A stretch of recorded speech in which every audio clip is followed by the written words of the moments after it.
Welcome back, everyone. Before we resume our discussion on the WIPS document, I'm going to hand over to Anthony Dunker, who has an announcement. Over to you, Anthony.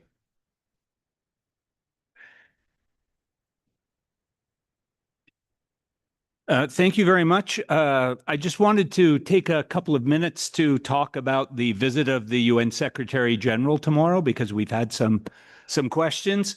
So yes, we're delighted to be welcoming him to the building. The last time we had a Secretary General here was when the building was built. So for us, it's a big deal. As you can imagine, there are a number of logistical and timing arrangements and security arrangements. So I'd like to brief you on them and ask you to bear with us. In order to make sure that we have an equitable distribution of seating and we're able to fit everybody into the room, we will be issuing yet another pass. I know you have it for your collection. There'll be a specific room entry pass just for this event. Each delegation present will receive 2 room passes. Only people holding one of those passes will be allowed into the room for the interactive session with the SG. Principal delegates are free to decide how those 2 badges are used. They can use them for themselves, the people in their delegation, or in some cases, I know that ambassadors from permanent missions have asked. That is up to the permanent or the principal delegate to decide. But just to be clear, it's not plus 2 badges. The 2 badges are per delegation to get in. We will be distributing them right after this. One thing, in order, as part of the security, those badges can only be given to people who are already accredited to Congress or an official from the permanent mission, right, that has a UNOG-D badge. So sadly, no friends and family for this one. Timing. The timing is extremely tight for the event, and the SG has an extremely detailed and timing that he will need to keep to. So we would ask kindly that everybody who is going to attend do their very best to be seated by 13:45 in order that we can try and squeeze in everything that needs to be done in the short time that is available to us. So with that, we will provide some more detail tomorrow on the exactly how the event will go, but please plan to be here at 1:45 seated. The team will be passing out the event passes. Too many passes in that sense. We'll be dishing out the passes. If you have any questions, feel free to ask myself or any member of the team. Thus ends the announcement, sir. Thank you very much, Anthony. That's very clear. Looking forward to that visit from the UN Secretary General.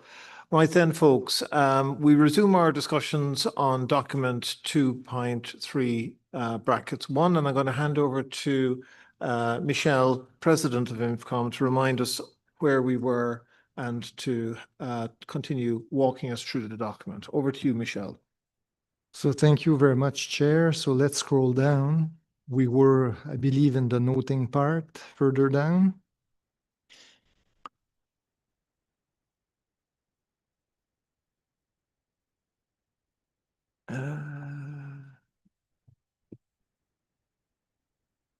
Let's scroll up. Yeah, so we were in the noting.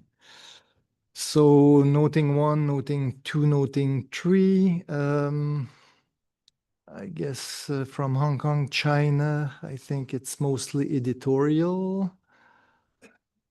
Let's move to 4. There's no comment. And then noting 5, United Kingdom and the Secretariat. I will read it and I'll give the floor to United Kingdom. So the document on issues and challenges for incorporating artificial intelligence based on Earth system prediction technologies into WMO, Integrated Processing and Prediction System.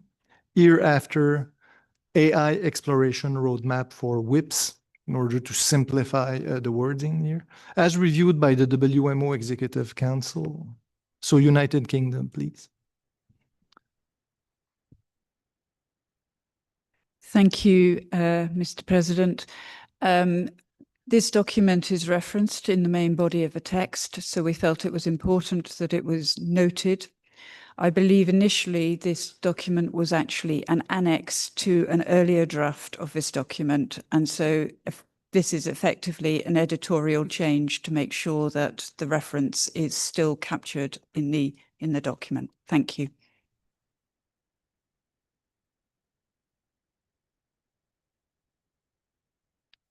So thank you very much, UK. Having examined, that's fine. So let's scroll down a bit.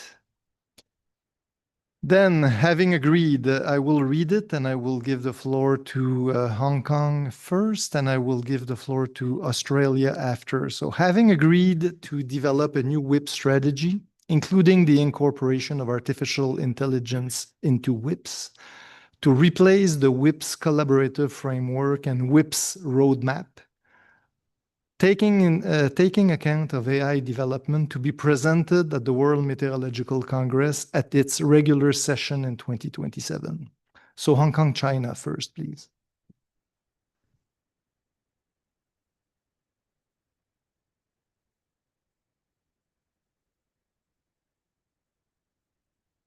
Is it? Okay. Yeah, this is mainly the editorial change to clearly state that the incorporation of AI into the WIPS strategy. Yeah.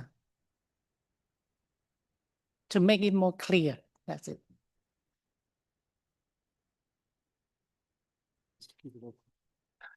And then we have Australia, please. I think it's mostly editorial. I'm not sure if you want the floor. That's okay. So that's move forward then. Requested to develop a draft new strategy, WIP strategy, including the incorporation of artificial intelligence into WIPs. So I think it's editorial again, to replace the WIPs collaborative framework and WIPs, including the incorporation of artificial request one. Yeah, so I apologize. So not only we have issues with the microphone buttons, but the president has issues with his eyes. So let's go to request one. To support members to plan and execute WIPS pilot project as described in the WIPS roadmap 2022 to 2026, as well as to address key issues and challenges identified, AI exploration roadmap for WIPs. So it's pretty straightforward, but I'll give the floor to the UK. Thank you, President. This is, as before, just making a reference to that document that we noted previously. Thank you. So thank you for the clarification. So request two. Again, it's pretty much editorial, the first one. So to develop a draft new WIP strategy, including the incorporation of artificial intelligence into WIPs, to replace the WIPs collaborative framework and WIPs roadmap 2022-2026, considering the technical guidelines on the use of artificial intelligence-based Earth system prediction for consideration at the fourth session of the Commission for Observation Infrastructure and Information Systems, INFCOM 4 in 2026. Australia, please.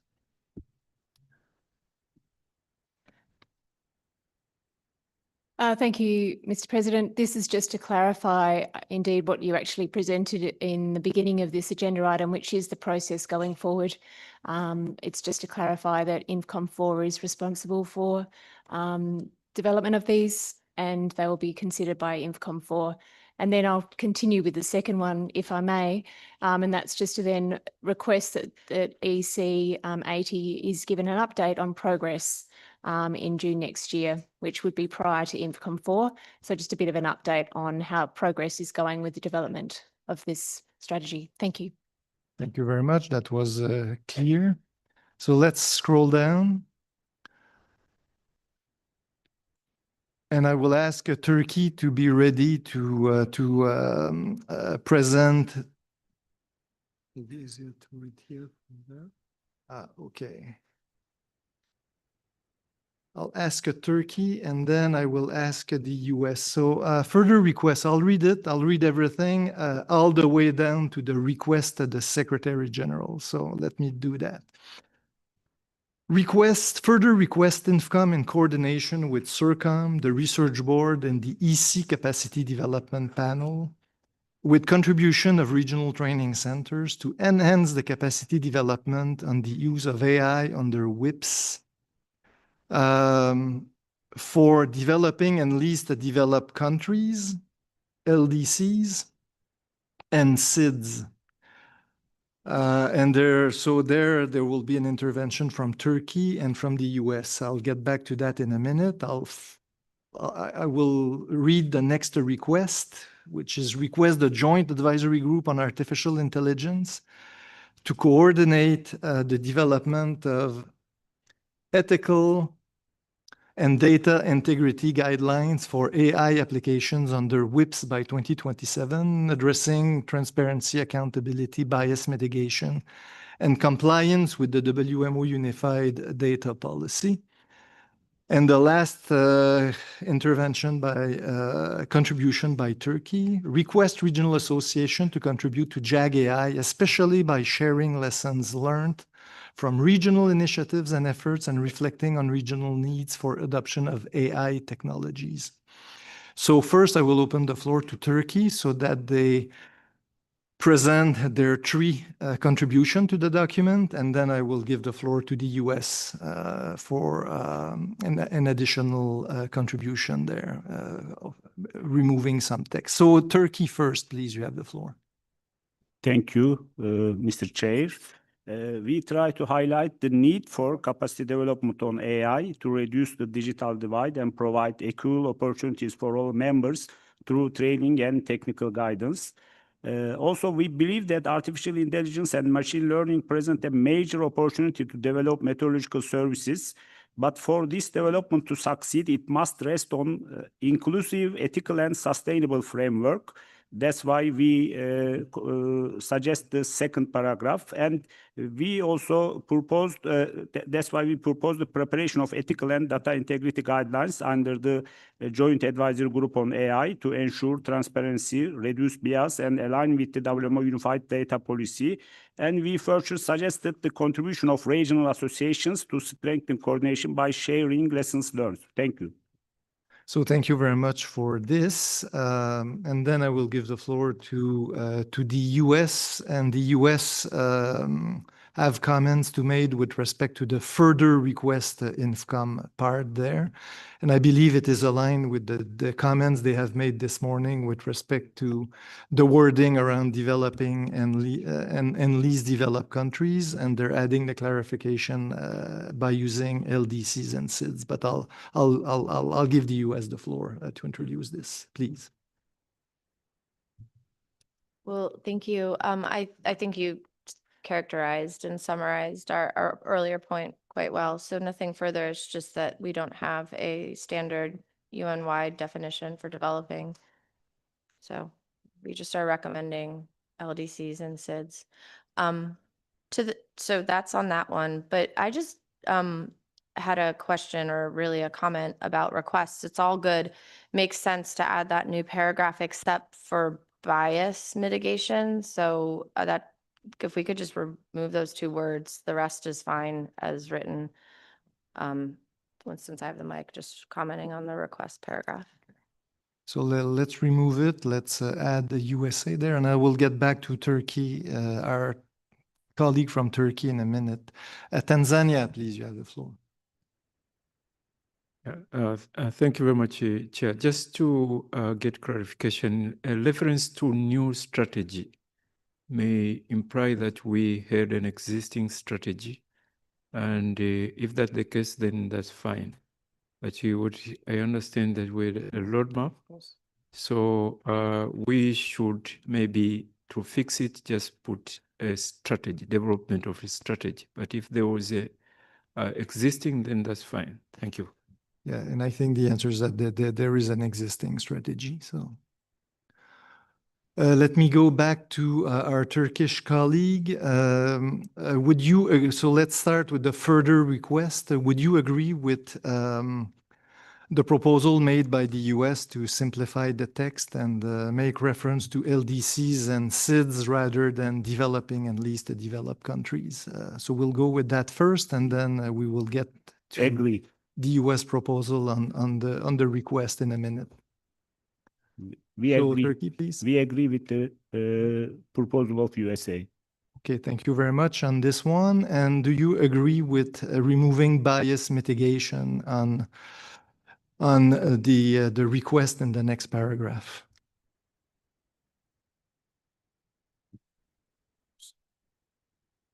Turkey?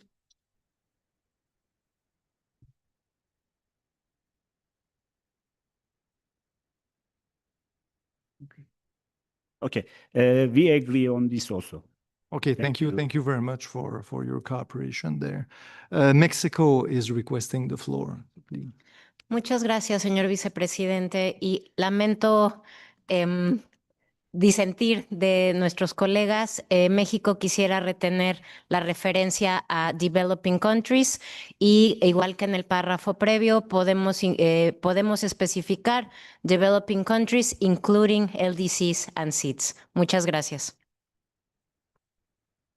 Okay, so thank you for that. So I guess we will need to park that for the time being, and we will get back to that later on. So Mexico's point is captured. We have South Africa online as well. South Africa, please. Online, you have the floor. South Africa.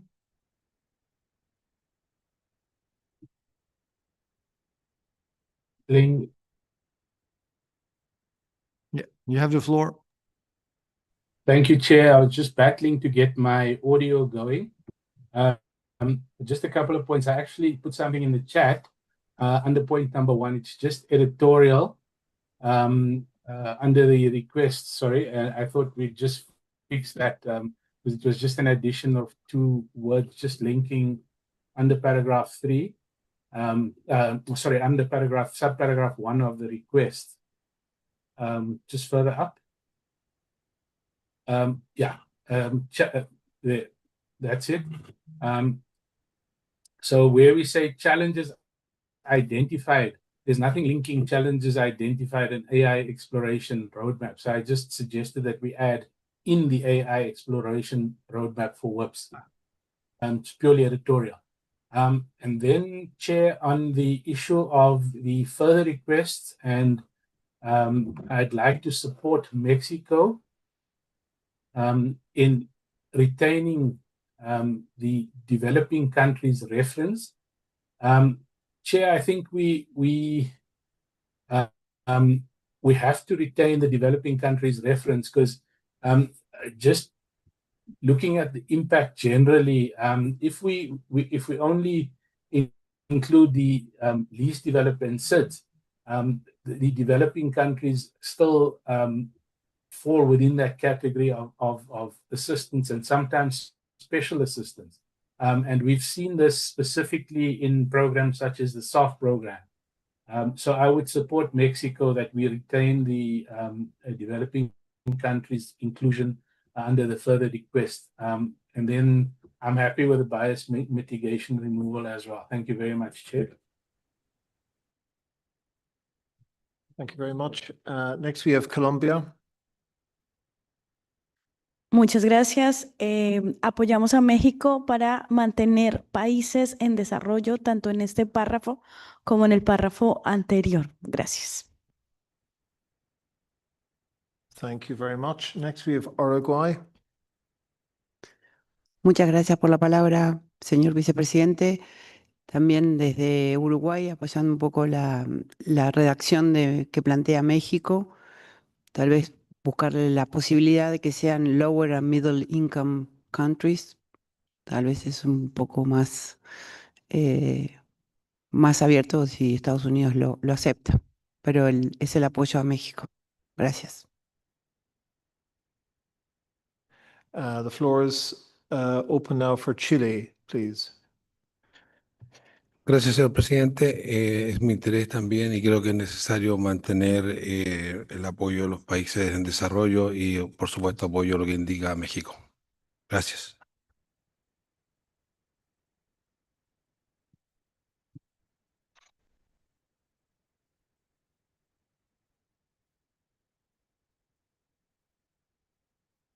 Michelle first, and then we go back to the floor. So thank you very much. So before we take more intervention on this, let me try something. So rather than to make reference to developing a country, and I guess I'm supportive of the proposal made a few seconds ago by Madeleine. Why could we use actually low and middle income country, which essentially keep the spirit of what we're trying to say. So I'm in your hand on this one. Otherwise, what I will be proposing to the chair is that we continue to move forward. We park those issues for now, and we may need to establish a committee to deal with those issues. So thank you very much. So I'm not sure what the order of the intervention. Okay, thank you very much. So we have a suggested alternative wording from Michelle here, which is instead of having developing countries, we keep it the spirit of the language, but change it to say low and middle income countries, including etc. So the British Caribbean, the floor is yours. Thank you, Mr. Vice President. Good afternoon, ladies and gentlemen, friends. That particular reference to low and middle income countries could be problematic with regard to the development of the meteorological services, because some of our Caribbean countries are listed in some world economic documents and cataloging as high income countries. But in fact, with regard to their meteorological development, they are very much in need of assistance and they're not as well developed in that arena. So we have preferred very much to have the use of small island developing states in this particular context. Thank you very much.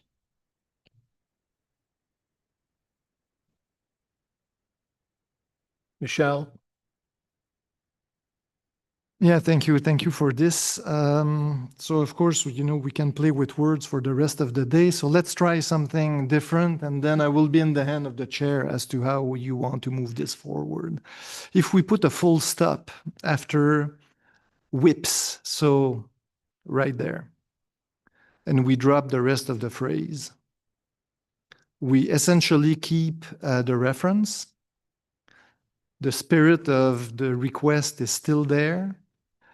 And I think we essentially can accommodate all the point of view that have been raised up to now. So I will first go to Mexico, and then South Africa, and then to the US. Mexico, please. Muchas gracias. Gracias por la palabra. Si bien en principio podría parecer una solución adecuada, necesito un poco de tiempo para consultar con mi capital y específicamente con el coordinador de nuestro Servicio Meteorológico Nacional, que no pudo acompañarnos por las fuertes lluvias que aquejan a nuestro país, que además han evidenciado la necesidad que tiene México de precisamente este tipo de asistencia. Gracias. So thank you. Thank you. That's noted. So let's go to South Africa. Online, yes, please.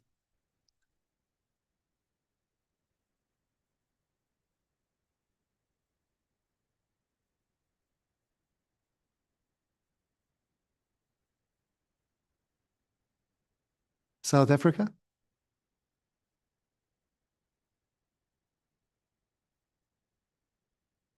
Okay, so let's go to the US, please.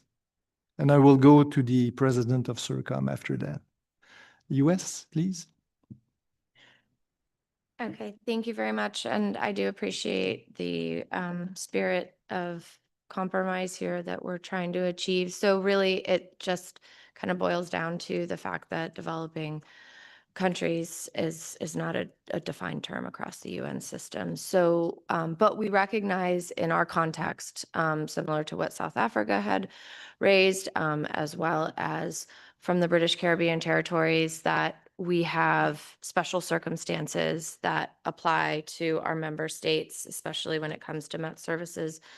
Maybe an alternative that we could use writ large and something that Mexico could consider. And then maybe we also huddle at some point when we have some time to talk to capital, would be replacing fully developing countries with countries in special situations. We would not remove LDCs and we would not remove SIDS. So hopefully that addresses the Caribbean special circumstances. And then, of course, that helps with some of the ambiguity around the term developing countries. So it would just be that we would, throughout our documentation, reference SIDS, LDCs, and countries in special situations. So that could potentially solve some other issues in other language throughout the documents here at the Extraordinary Congress. And I fully appreciate that we will need time. I wanted to put it out there just to help move things along. And if need be, we can certainly huddle with specific countries offline if you don't want to have a whole drafting committee over this one topic. Thank you. So I guess within the chair agrees, I think this would be appreciated so that you deal with that on a bilateral or trilateral basis for the time being. And we will park that specific issues and we will continue to scroll down the document there.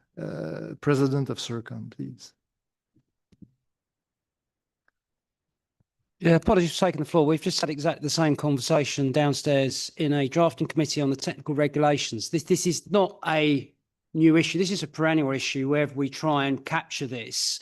We took advice from Asia, who's head of the monitoring, the MERP unit. And, basically we have used, but again, we're going to have to be consistent, with whatever the resolution here is. We've used the World Bank definition, which does include low income, low, and all that. Now, if that members aren't happy with that now, they're clearly not going to be happy when we put our paper out tomorrow with those World Bank definitions, okay? So whatever the solution is, we will use that as well in our technical regulation side of things. But this is every single time we have a meeting, we run into this issue. Thank you. So thank you for this, Ian. So I think we need to move on. The US is suggesting bilat or trilat with colleagues. So we will park that issue for now and we will keep going. And based on the advice of the chair, we'll bring that paper back later on at some point in time. Okay.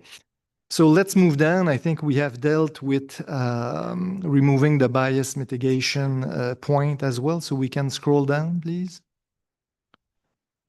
Now we're on the request the Secretary General. So again, I will read it and I will give the floor to the UK first and to Ethiopia on request number 2, and I will read the full request there. Request 1, request the Secretary General to secure adequate resources to ensure the development and implementation of the new WIP strategy, taking into account AI development with the bounds of the maximum expenditure approved by Congress 19 and the revised biennial budget 2026-2027 to be approved at EC Extraordinary 2025. United Kingdom, please. Thank you, Mr. President. And this text was discussed with the Secretariat. It again results from the fact that the roadmap is no longer part of the document, and indeed the roadmap has not yet been agreed. So we cannot refer to the roadmap. We have to instead refer to the strategy. Thank you. So thank you for this. Let's go to the request, the Secretary General 2, to provide the support needed for members to access AI resources and to develop pilot projects to incorporate AI implementing in their forecasting system. So I will go to Ethiopia first, and I will go to Nigeria after that. So Ethiopia, please. Thank you very much, Mr. President. And we believe that AI and the machine learning is very important to generate weather forecasting and to provide timely, accurate, reliable, and actionable weather forecast in order to save lives in the property. Therefore, this is a very critical, and it needs support. The support provided for member countries from this point of view is very important to become on the same level, so that the proposed item is just seen from this point of view. Thank you very much, Mr. President. So thank you very much for this, and I apologize because I'm somewhat colorblind, so I have some issues to see the striking in the under this kind of color there. But I think that Nigeria, okay, Nigeria suggested to remove LDCs and SIDS, right? So I'll give the floor to Nigeria to introduce their change there. Nigeria?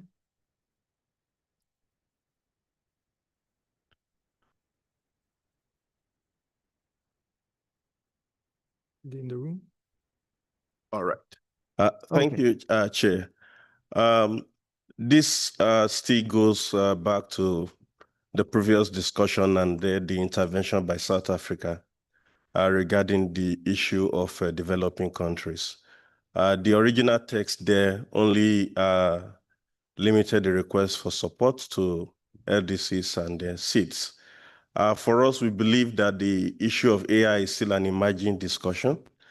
And so if we leave it as request support to members, I think it's not out of place because all of us still need support as we evolve in the development of AI and then the implementation and integration into forecasting.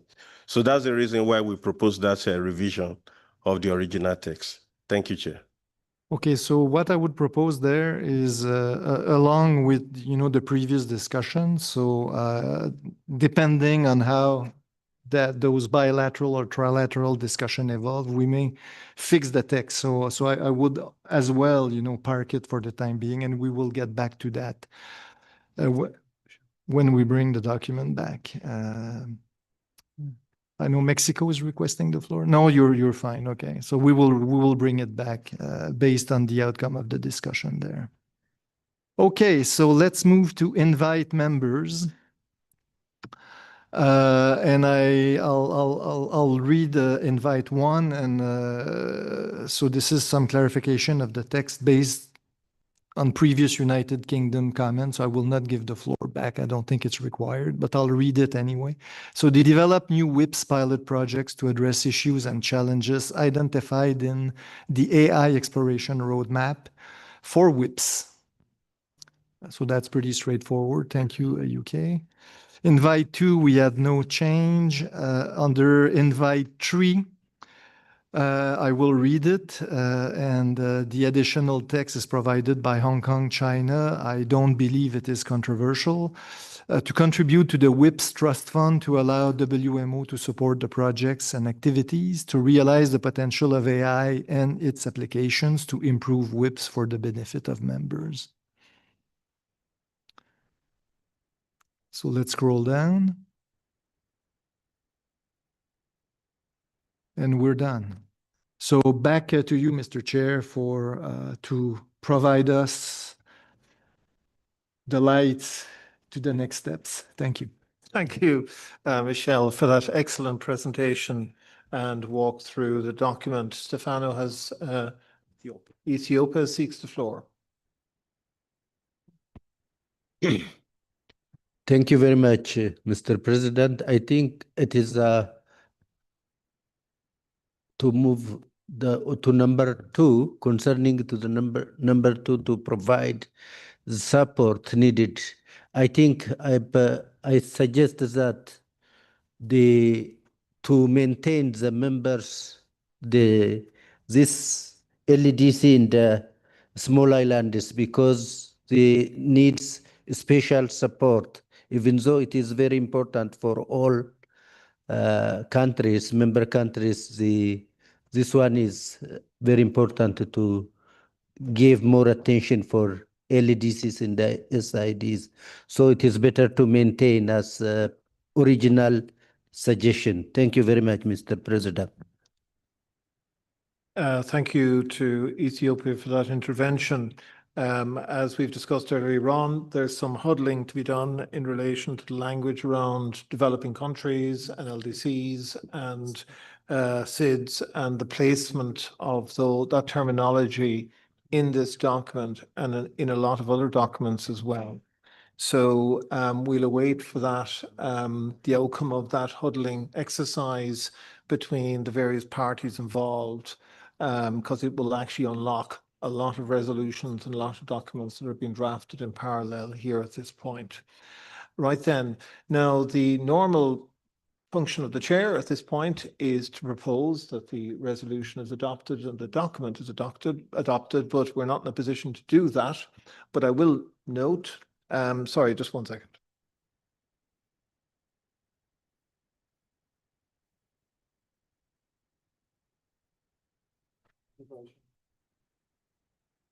Push the button.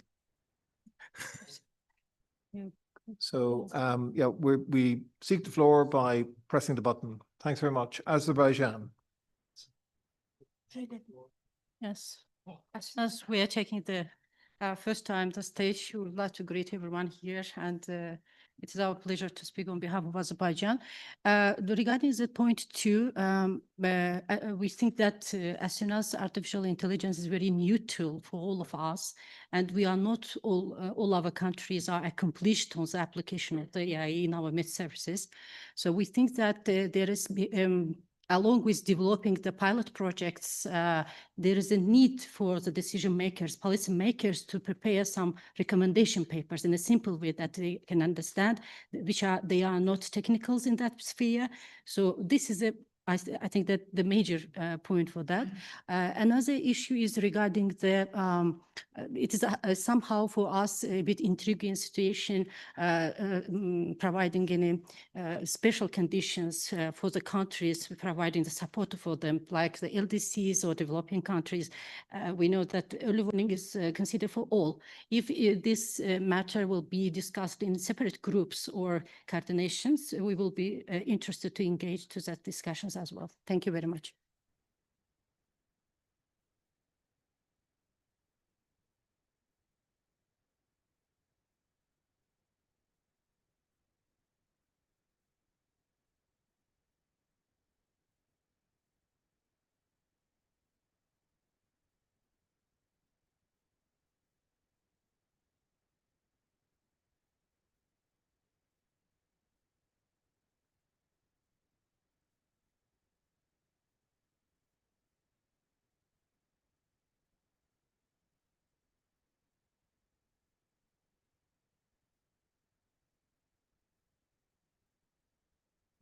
Thank you very much, Azerbaijan, for that perspective and sharing those views with us. And as I've mentioned, the whole issue of developing countries and the placement of language around those issues in these documents are being considered at the moment.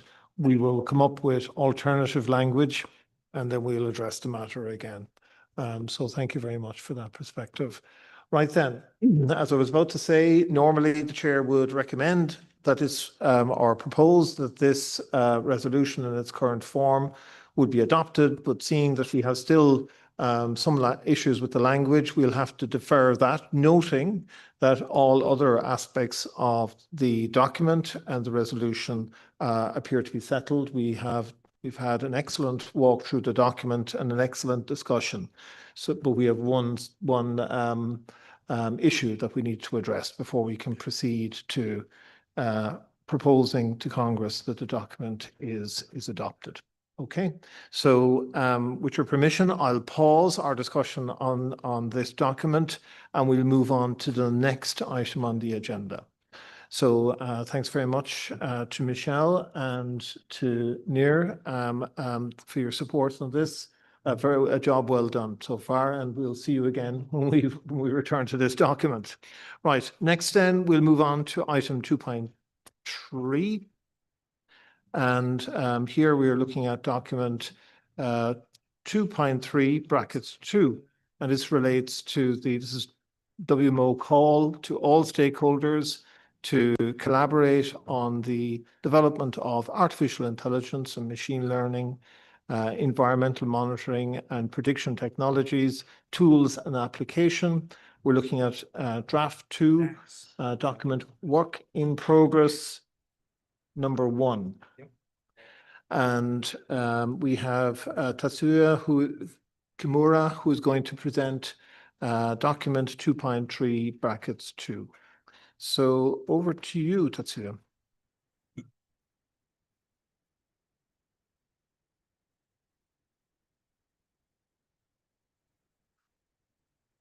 Thank you, Mr. Chairman. Let me very briefly explain this document about WMO call to all stakeholders on AI. Next slide, please. In short, this resolution, WMO call to all stakeholders to collaborate on the development of artificial intelligence and machine learning, environment monitoring and prediction technologies, tools and applications. The purpose of this resolution is to announce that WMO will work collaboratively with stakeholders to strengthen the entire value chain of us. And what is suggested is to adopt the Congress statement entitled WMO Call by the draft resolution provided in the document. And the resolution specifically requests technical commissions, regional associations, and the research board to pay due attention in applying to the call, in applying inclusive approaches in its activities. And also it requests the Secretary General to publish and circulate the call, the WMO call to all members, international organizations and HMEI and its members. And it also invites stakeholders to share the call and urge to proactively respond to future open calls related to the collaboration. Yep. So, and this is the flow of our considerations. Starting from the top right, in our strategic plan 2024-2027, in objective 2.3, we have something about new technologies, especially artificial intelligence. And in objective 3.2, it's adoption of novel and emerging scientific methods, including AI. So there's AI and machine learning is specifically mentioned. And in line with this strategic plan, INFCOM 3 discussed about non-traditional sources, how to incorporate non-traditional sources in the WIPs. And the research board's task team on AI for weather made a comprehensive report on AI and made a suggestion and made an input to this WMO call. And there are many AI-related activities like a pilot study under CIRCOM or under INFCOM and so on. So based on INFCOM's suggestion, non-traditional sources were discussed at EC 78, and there were inputs from research board about open principles. So in the top left, and then the Secretariat drafted the WMO call to all stakeholders on AI. And moving to PAC in the bottom left, Policy Advisory Committee discussed about it in April, and then proceeded to Executive Council, which recommended Congress to adopt this Congress statement. And before Executive Council, it was informed by Open Consultative Platform on AI. So members, EC members were informed by such discussion.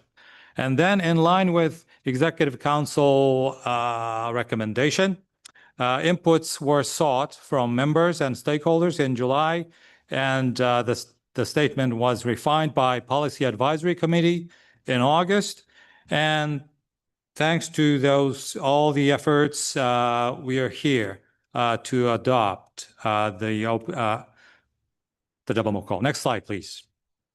So before moving on to the call itself, we have to, let me remind existing public-private engagement related policies and instruments, which, as you know, have covered not only expectations and opportunities, but also concerns, including those on single authoritative voice principle of NMHSs or designated agencies.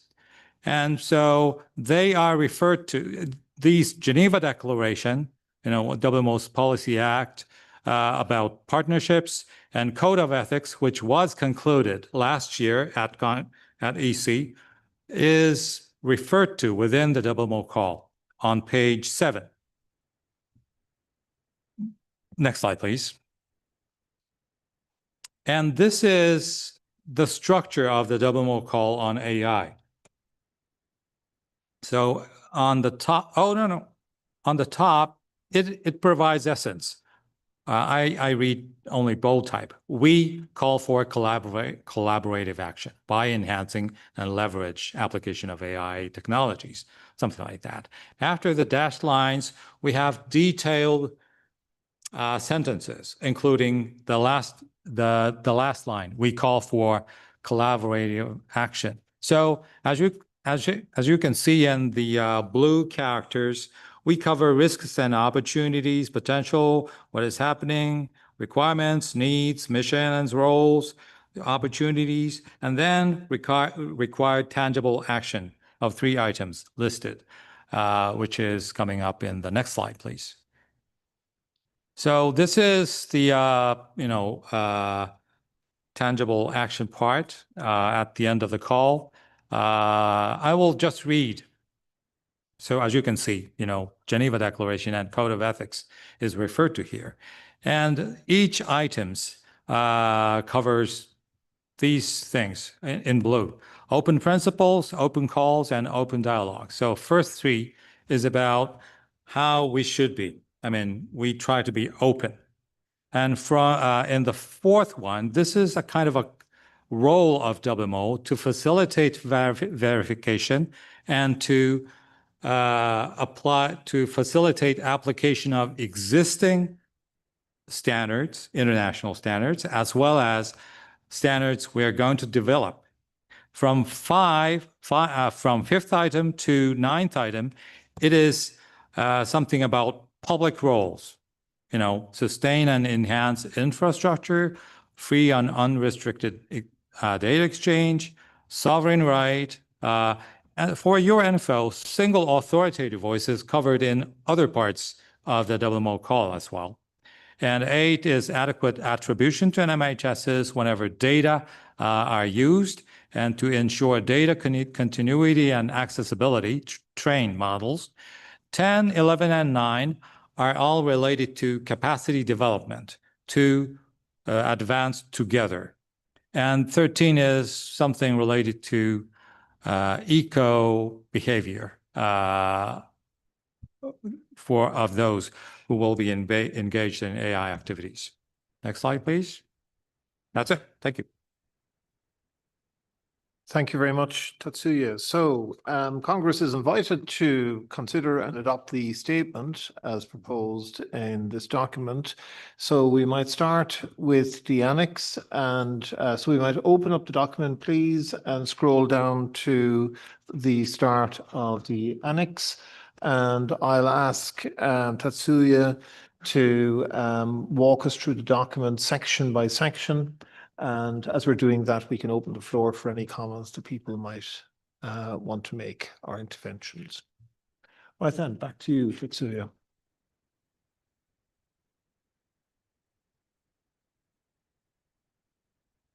Now it's malfunctioning. So the first 3 paragraphs is about the essence of this WMO call.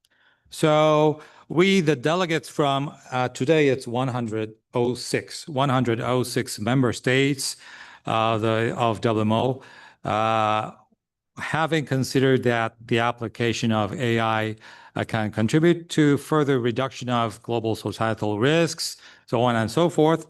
And could you please scroll up or down? Yeah. And we call for a collaborative action of public-private academic sectors to meet the needs of sustainable development and others by enhancing and leveraging the application. So this is the essence of the WMO call. Thank you very much. The floor is open for any comments. I don't think anybody is seeking the floor, so we can go on to the next section. Over to you, Tatsuya again. Oops, sorry, we do have somebody seeking the floor. Tanzania, the floor is yours.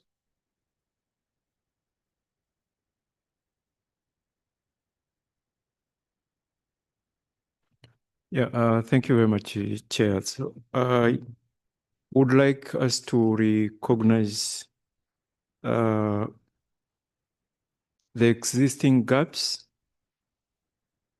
in the development, access, and the application of AI, and acknowledge that such disparities may widen the digital and knowledge divide if not adequately addressed. So my suggestion, if that would be feasible, to insert that after the first having considered, then we can have, having considered the existing gaps in the development, access, and application of AI between developing and developing countries, developed and developing countries, and acknowledging that such disparity may widen the digital and knowledge divide if not adequately addressed. This is the matter of facts, and it's important that we recognize that. Thank you very much, Tanzania. And Pakistan, the floor is yours.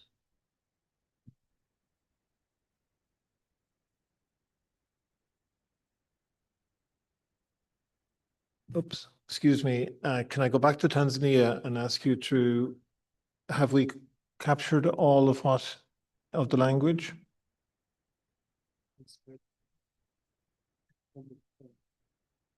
Can Tanzania be given the floor again, please? The existing gaps in the development, access, and application of AI between developing and developed countries, and acknowledging that such. Yeah, just that such disparities may widen the digital and knowledge divide if not adequately addressed.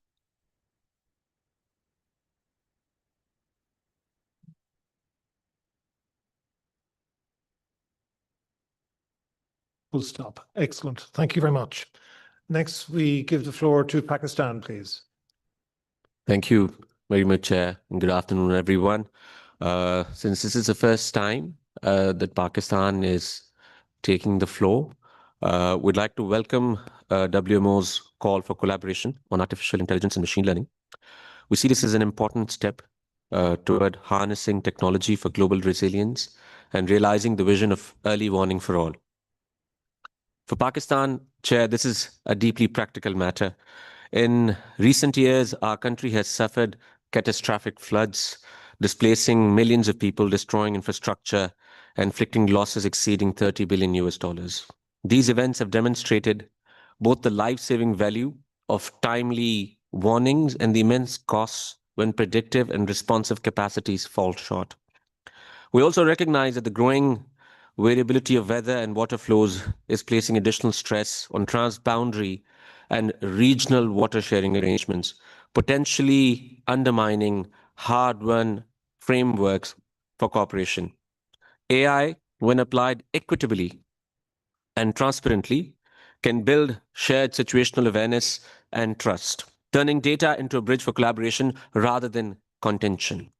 Pakistan therefore strongly supports the WMO's inclusive approach to developing AI tools that are open, interoperable, and accessible to all member states. We emphasize the need for capacity building, data sharing, and ethical governance so that no country is left behind in the global transition to AI-enabled early warning systems. We stand ready, Chair, to engage with WMO and other partners to pilot regional applications that address South Asia's unique climate and water challenges, transforming risk into resilience and technology into collective security. I thank you very much, Chair.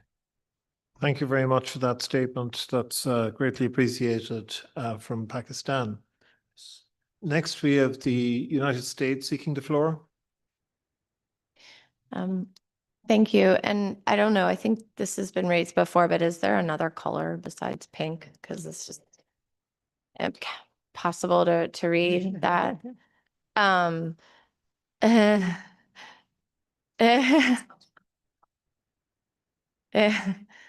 not colorblind either, but so I could only imagine. Okay, so we've had some very swift bilateral, trilateral, quadrilateral consultations, and we, I believe, have landed on a consensus that replaces developing countries with low and middle income countries, as well as including LDCs and SIDS. So we have least developed countries, we have small island developing states, and we have low and middle income. This aligns to the 4 categories of development as unanimously and widely agreed to through the World Bank, so that there is a objective and understandable measure for what we mean by developing. And so if that is acceptable in this case, hopefully then it would be acceptable throughout. I also just want to say that while we are considering the gaps, again, mentioned all countries, including developed countries, are grappling with the emergent technology of AI. So perhaps we could follow suit in this, and while we can consider this statement here, including the change to developing countries, we also would want to consider strategies for deployment of new technologies for all WMO members. So we want to be inclusive when we change developed countries. Yeah, so middle, or we could leave developed countries, that's fine too. Yep. We do want to add SIDS and LDCs just to be fully inclusive of the phrase that I hope we are agreeing to. Right, okay, thank you.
Okay, thank you very much. Okay, so I just want to check with America. Is that the language that you were? Yeah. Are you happy with that language, America?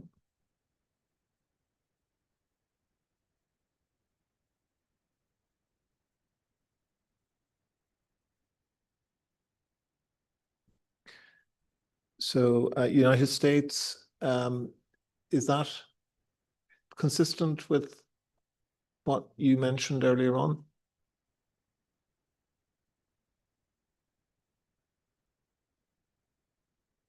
Thumbs up. Excellent. Thank you very much. Next is Mexico, please.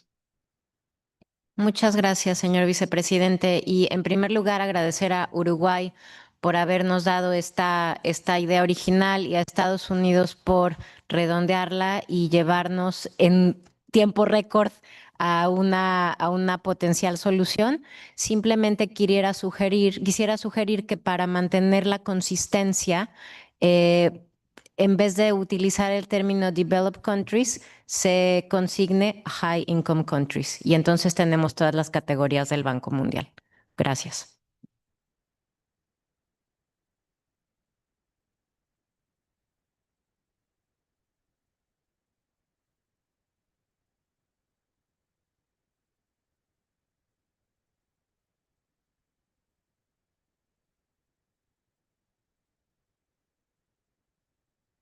Okay. Okay. So instead, the suggestion is to change developed to high income, please.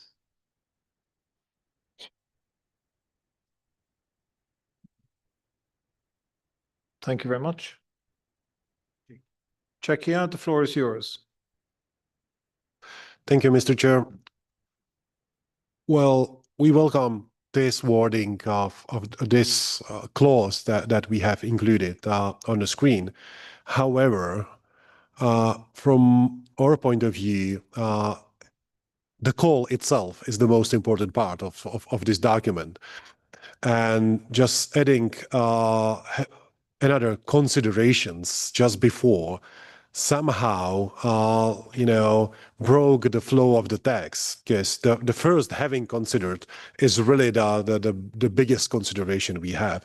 Therefore, we would like to propose to move this paragraph to consider further, which is later in the document, among other considerations that are already included. So that would be your proposal to move it further down to the document. Thank you. Thank you very much. That seems reasonable because the core essence is being stated in these headline paragraphs, and we're still maintaining this as a statement.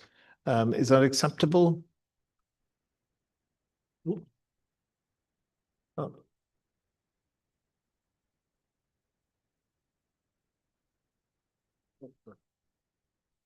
Yes.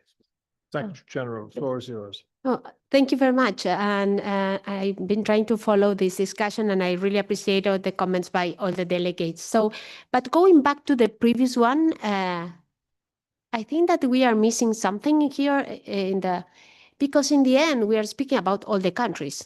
We are speaking about low, middle, less developed, and small island developing states. So why are we making this categorization? I would say these are all the countries in the world. So we don't need to categorize them unless I'm losing the meaning.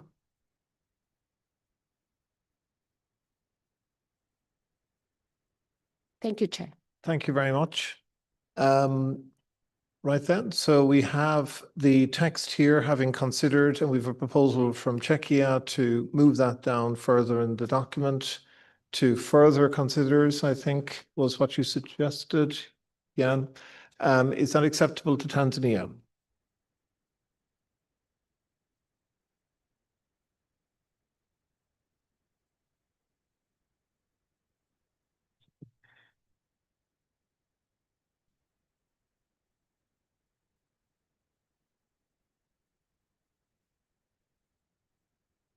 Okay, while we're waiting for Tanzania, the floor is open to Azerbaijan.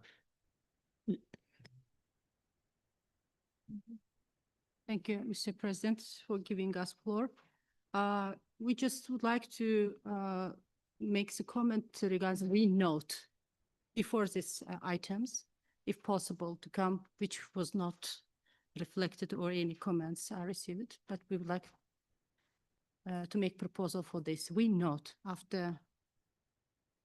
Thank you very much. So we'll come to that. We're going through each paragraph one by one. So we'll come to when we come to the we note, we will take that comment. Okay. Otherwise, we're going to be jumping all over the document. Okay. It was in previous items, I assume, not afterwards. Yes. We haven't, yes. No. Yeah, I understand. No, We haven't yeah. got to that yet. Apologies. Yeah, there is confusion because we're moving the suggested paragraph further down in the document.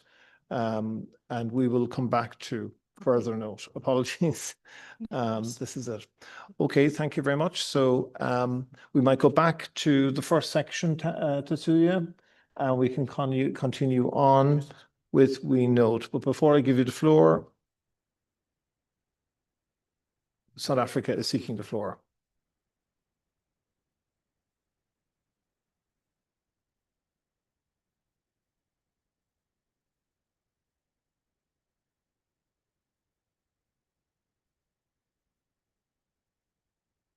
South Africa, you might be on mute. The floor is yours.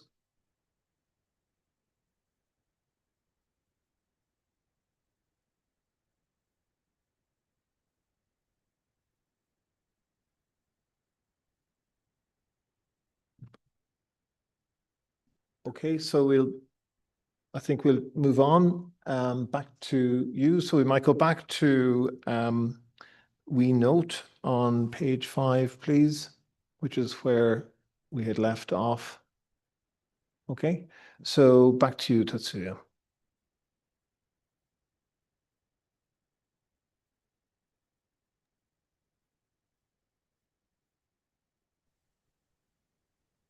Chair, if I may, I seem to be having gremlins in my system. I'm not sure if you can hear me now. We can hear you now, so we'll take you now. So floor is yours. Sorry, Chair, I actually didn't request the floor. I had earlier requested the floor. That was for one of the amendments much earlier, but I didn't request the floor now. That's why I'm saying there seems to be gremlins in my system. And I keep on getting messages that the hosts are not allowing me to unmute. So every time you call on me, it appears I can't seem to unmute, but it has worked now. So hopefully it will work later on as well. Thank you, Chair. Thank you very much. And well, I suppose it's good to talk to you. Right then, we might move on to we note for a third attempt, and it's back to Tatsuya. Yeah, okay.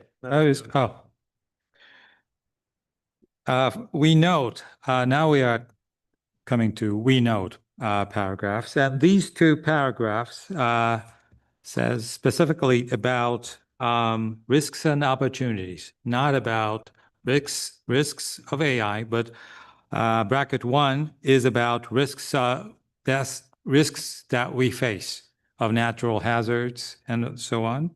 And bracket 2 is about opportunities of AI. So we're noting risks we face and opportunities with AI here. That's it, Mr. Chairman. Azerbaijan. Yes, thank you, Mr. President.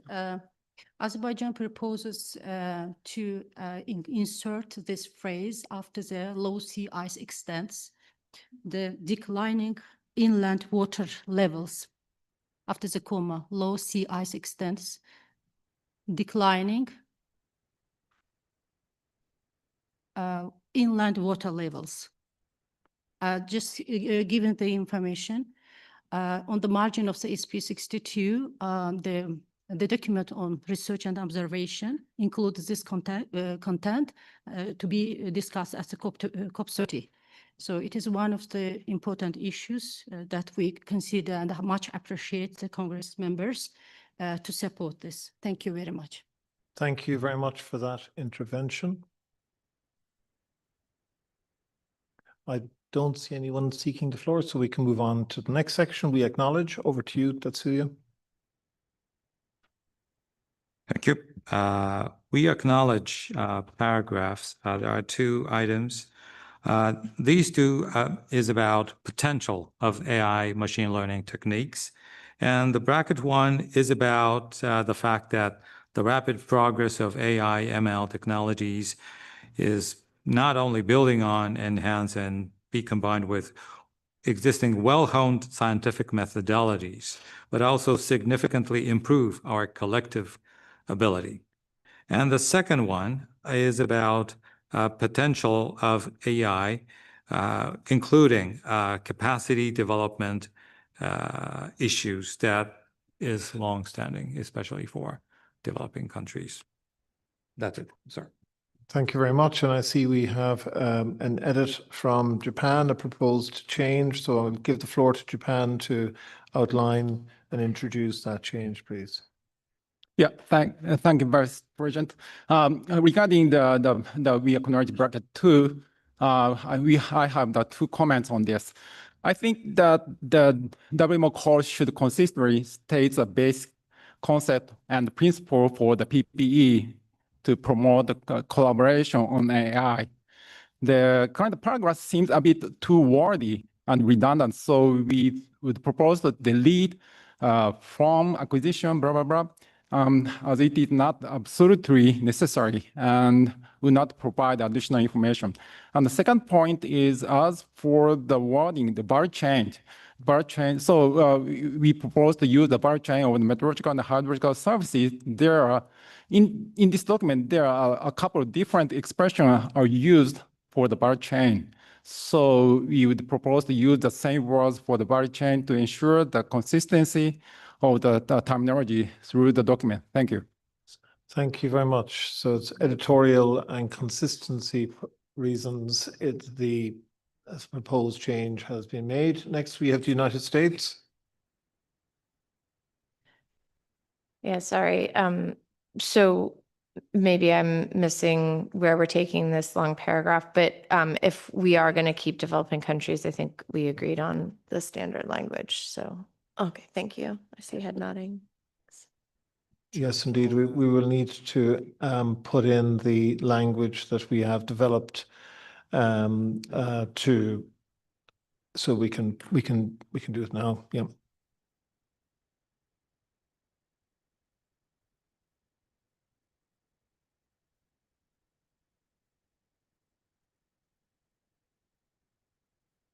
Okay, thank you very much. Back to you, Tatsuya. Thank you, Mr. Chair. Now we have come to we recognize, which is about what is already happening with AI ML technologies. Bracket 1 is about how AI ML related capabilities are involved in the public, private, and academic sectors, contributing to all risks of value, all links of the value chain and accelerating operational innovation. Bracket 2 is about what WMO is doing pilot studies and pilot projects. And also many, as you all saw, many members are conducting research and development activities, and some members are starting to operationally use AI ML-based tools. That's it, Mr. Chair. Thank you very much. We have Ghana. All right, thank you very much. I just want to seek clarification on how we are using the word meteorological and hydrological services, and then we come back to use hydrology, meteorology, marine. I just want to understand how we are using this word, knowing that WMO represents weather, water, and climate. I want to know the consistency so that going forward, even as we also advocating, we know how to use these words. Thank you. Thank you very much, Ghana. I'll open that to the podium to address that and explain and clarify the use of language. Oh, sorry, I missed it.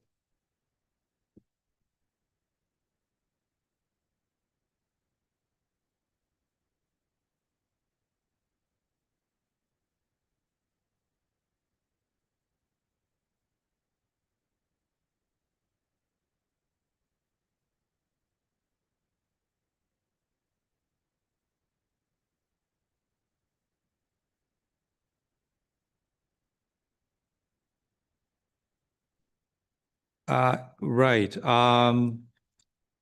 It's something about kind of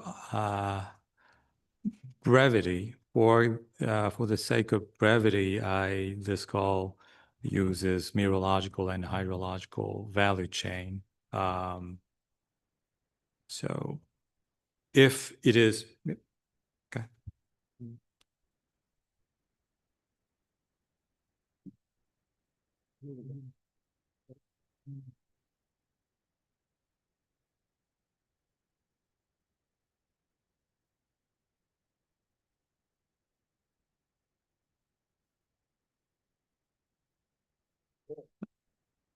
Maybe the question is when to use marine, right? So I guess marine should be when you talk about specific services and not about the meteorological. So you have, so maybe this is a way to decide where you put the marine and when you don't put marine. But maybe President of Circom has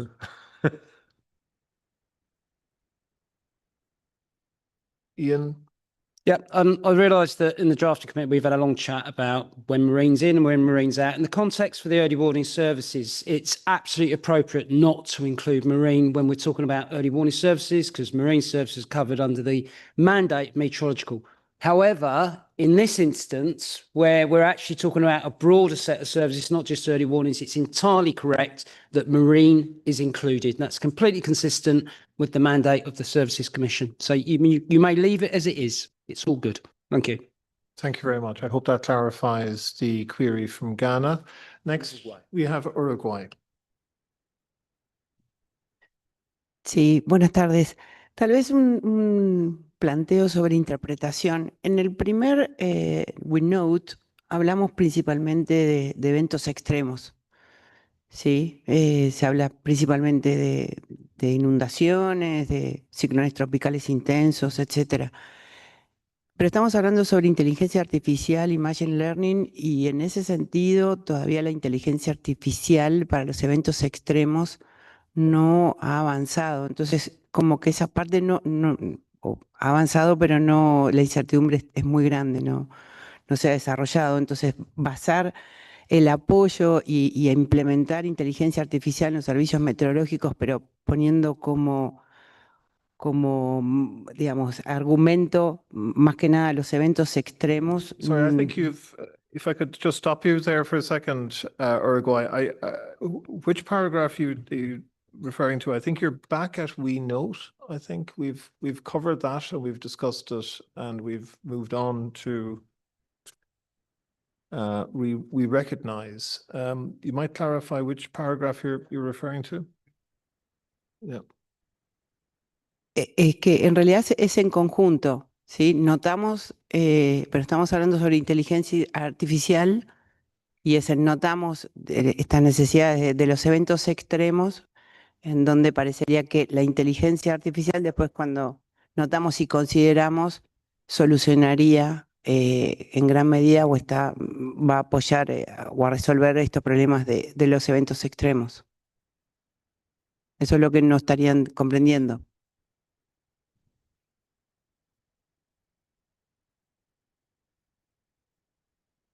Okay. Can I ask the Secretariat to perhaps clarify what is meant by that section? Oh, thank you very much for the intervention. In the we note paragraph, you know, in the last 152 years, IMO and WMO and its members have been struggling to provide better services to citizens while maybe related to global warming and something others. We are still facing a lot of casualties and disasters. So this having in mind, that is bracket 1. And there are new tools becoming available that is captured in bracket 2. So, and this does not mean that we will be abandoning existing, you know, well-honed technologies. And you will see that in the following paragraphs that, you know, new technologies will be complementing the existing efforts, but it's not replacing. So I hope I explained well. Thank you very much. Okay, before I give the floor again, just to explain what we're doing with this document, we're moving section by section. So what we're doing is we're discussing each section and then opening it for discussion and moving on to the next section. So what we've done now is we've moved from we note to we acknowledge to we recognize, and we've gone back to we note, which can be a little bit confusing. Now, it's important that we capture people's views regardless of this process. So Uruguay's comments and queries are welcome, of course, but just to explain, if I could ask delegates to work with us as we step our way through the document. Uruguay. Sorry, Senegal, apologies.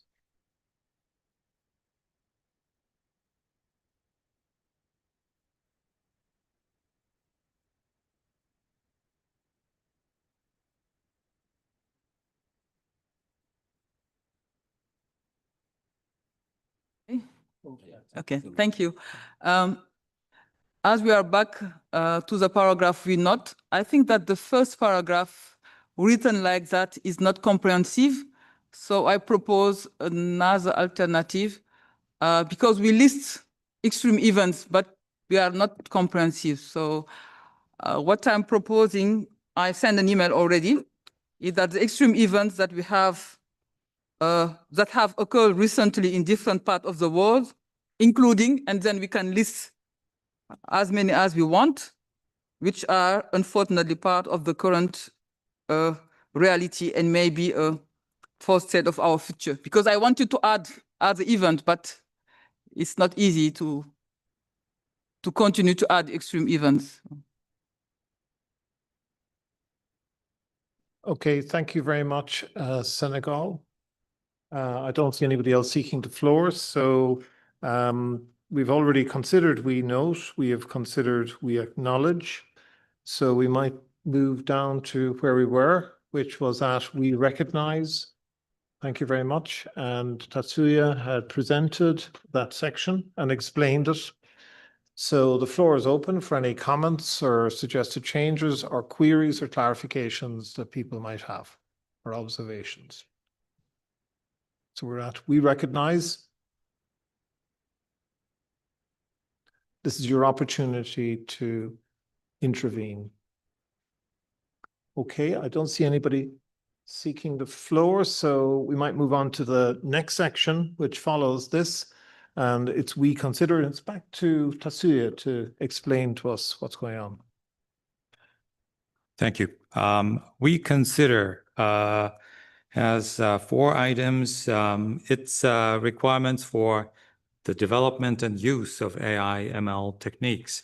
And the first one, the bracket 1, is to keep data open because it is indispensable for machine learning and so on. So need to remain open and accessible is the key words. Bracket 2 is the role of free and unrestricted data exchange in the past and in the future. So such exchange have underpinned and will continue to underpin the rapid progress of AI, something like that. Bracket 3 is about concern about computational and human resources that is required to develop value training data sets and AI ML solutions, including capacity development. So based on comments provided by a Mexican delegate, I changed the order of computational and human and included capacity development. And in the 4th paragraph, it is about research. And so this means research should be, original sentence was about warning value chain. But based on Barbados delegate suggestion,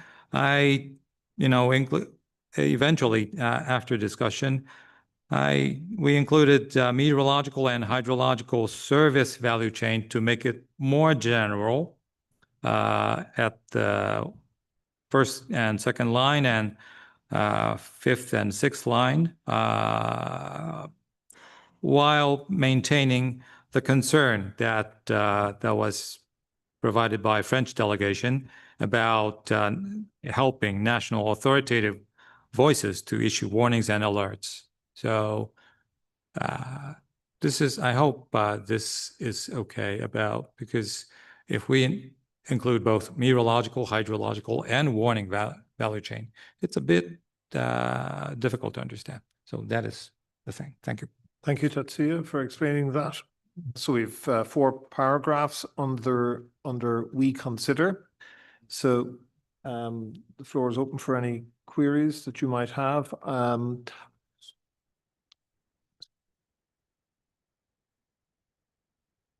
United States. Thanks. It's with 3 under we consider. And so I recognize this is a slightly different variation on the continuing conversation around the use of the word developing countries. It's developing and under-resourced members. So, here it would just be the convention that we've agreed upon. Or is this back to our Secretary General's point that I think when we're talking about the AI call, we're really talking about all members. So I would just put that out there that we completely agree. But for the sake of this one, I recognize we've also now added text around capacity development, therefore perhaps a distinction around the kinds of countries or members that need capacity development would be useful. So maybe when we go through, so that I don't have to, unless you want me to continue to talk throughout the afternoon, you could just note that we see it developing and when you're presenting the document for assurances, just that we're going to use the nomenclature, that would be great. Thank you. Thank you very much. Thank you. Yeah, we will need to do a kind of a general screening for that word and replace it with the language that has been proposed as has been suggested. Thank you very much. I see we have suggested changes from Mexico and Japan, so I might ask Mexico to take the floor to present the rationale behind the changes to paragraph 3, and then I'll go to Japan. Muchas gracias, señor vicepresidente, y también agradecer al secretariado por el apoyo para poder formular este párrafo. La intención de México en este caso es hacer énfasis en la necesidad del desarrollo de capacidades, sobre todo para países que lo necesitan, para países en desarrollo, y bueno, no solamente a nivel técnico, tecnológico, sino también para el entrenamiento de las personas que operan o que operarán estos sistemas. Gracias. Thank you very much. Japan. Yeah, thank you. So again, we'd like to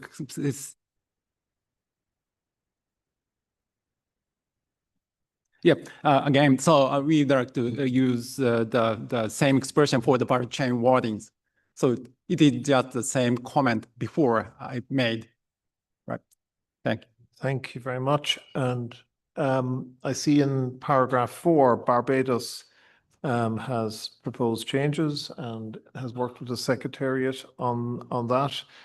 If you'd like to take the floor, Barbados, to present those changes.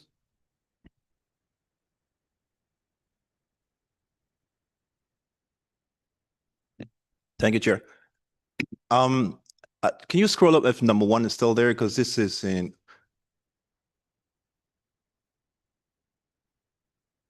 Okay, great. So back to number 4. So originally, we didn't think that we're talking about the full value chain. And if you're speaking about the full value chain, I don't think that the warning or warning services alone doesn't speak about the full value chain as possible. And so what we try to elaborate here is meteorological, hydrological services, and warning services. I think in consultation with your chair, right, it's actually lower down about the warning services. We wanted the full value chain to be captured and not just warning. Reason, and I see it in other parts of the document, we're talking about AI giving us early warning, but warning could also be that there shouldn't be a warning. In other words, false forecasts. That's important. So we must capture not just alerts for significant events, but also the possibility of non-significant events. So it's just to capture the entire value chain in this edit. Thank you for that explanation. And I see that also France has included language around national authoritative voices to issue warnings and alerts. And I think that's self-explanatory. Seeing nodding. Ghana is seeking the floor. All right, thank you very much. To paragraph 4, I'm just seeing the word including repeating in the statement. So if we can just look at it, because it says the collaboration with all kinds of researchers in the meteorological and hydrological services value chain, including but not limited to AI development, domain scientists, including in data science. So I think the including in the data science, because the first one should be able to capture for that.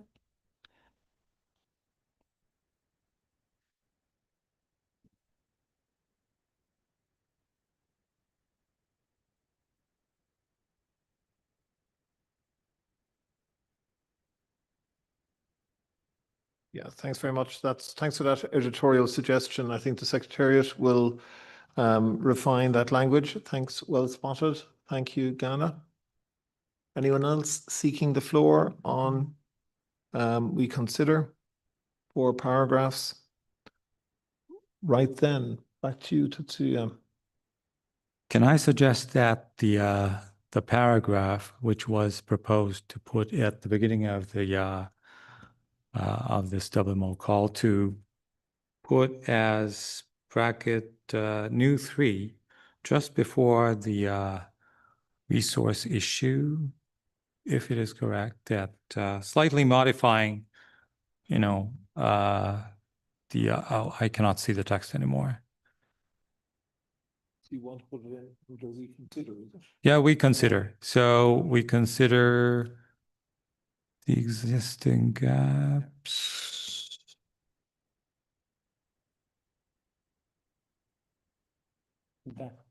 Yeah.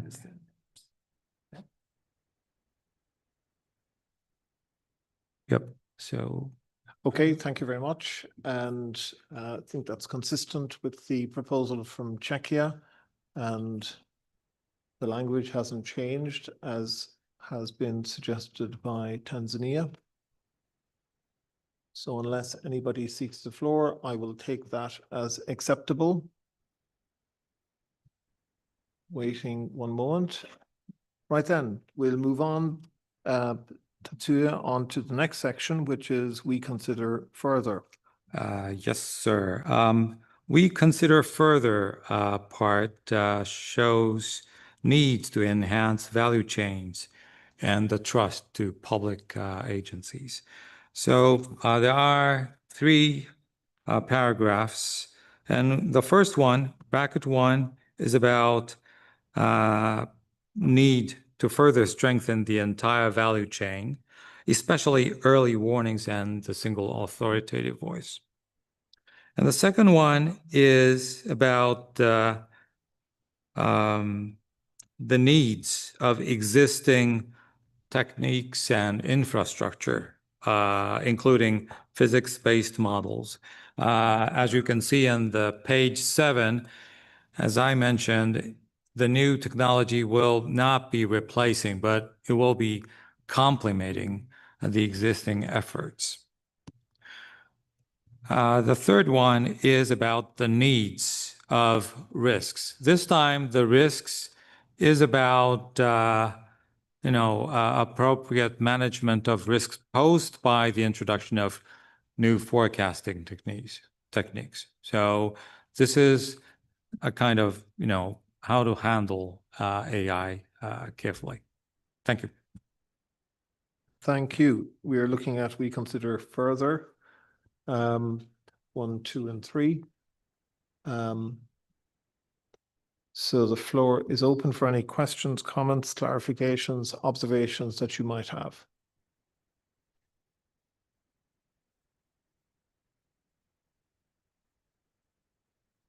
I don't see anybody seeking the floor, so everything seems to be clear. Next, moving on to reaffirm. Over to you, Tatsuya, again. Thank you, Mr. Chairman. We reaffirm has 3 items, and it's about missions and roles of WMO and its members. First bracket is about WMO's mission to facilitate worldwide cooperation on monitoring and predicting changes in weather, climate, and so on. And the second one is the roles of WMO in developing international standards. WMO is a standard-setting organization, and we will be keep developing standards in relation to AIs. And the second one, B, is promoting the adherence by all stakeholders to those standards. As we will be collaborating with stakeholders, we are in a position to facilitate to keep those standards to work together. And the paragraph 3 is vital importance of national missions of NMHSs in monitoring, predicting, and in providing early warning services as the single official and authoritative voice for their countries. That's it, Mr. Chairman. Thank you. Thank you very much, Tatsuya. So the floor is open for any comments or queries or observations that you might have in relation to reaffirm 1, 2, and 3.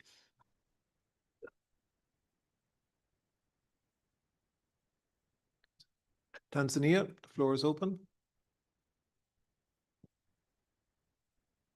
Yeah, thank you very much. Just to express our deep appreciation for the work of the Secretariat, especially for ensuring that official and authoritative power of the NMHS is reaffirmed. So we are very grateful for that. It's very important, especially with all the development and the challenges that we are facing in the world. Thank you. I agree. Nobody else, I don't think. That's a somewhat straightforward section, so I'll hand back to Tatsuya to talk us through We Welcome.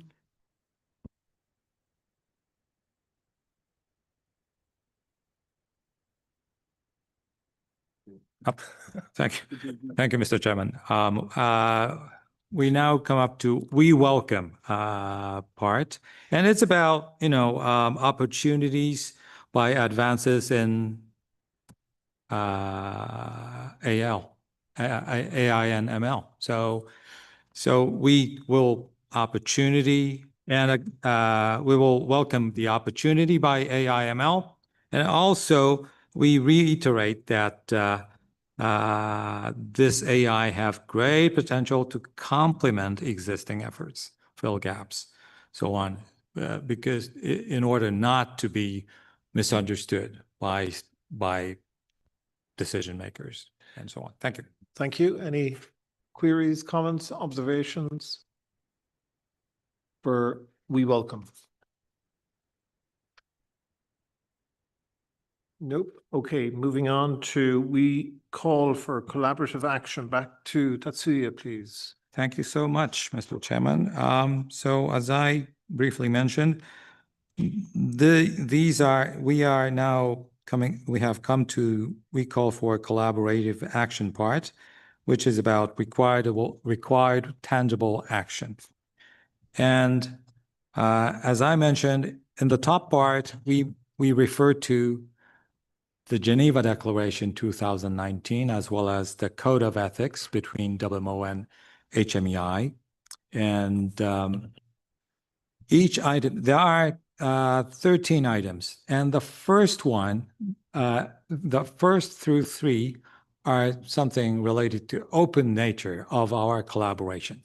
The first one is about open principles, such as the open science policy, open data policies of WMO and its members, and FAIR principle and open source sharing of AI/ML-based models, code, and architectures, so on and so forth.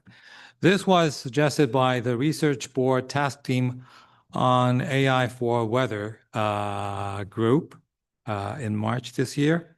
And so the first one is to ensure open principles are maintained to be enabled by unbiased global support. Whereas the second one about open calls, so it is about to proactively engage in through fair and transparent processes. This include open calls to be made through permanent representative.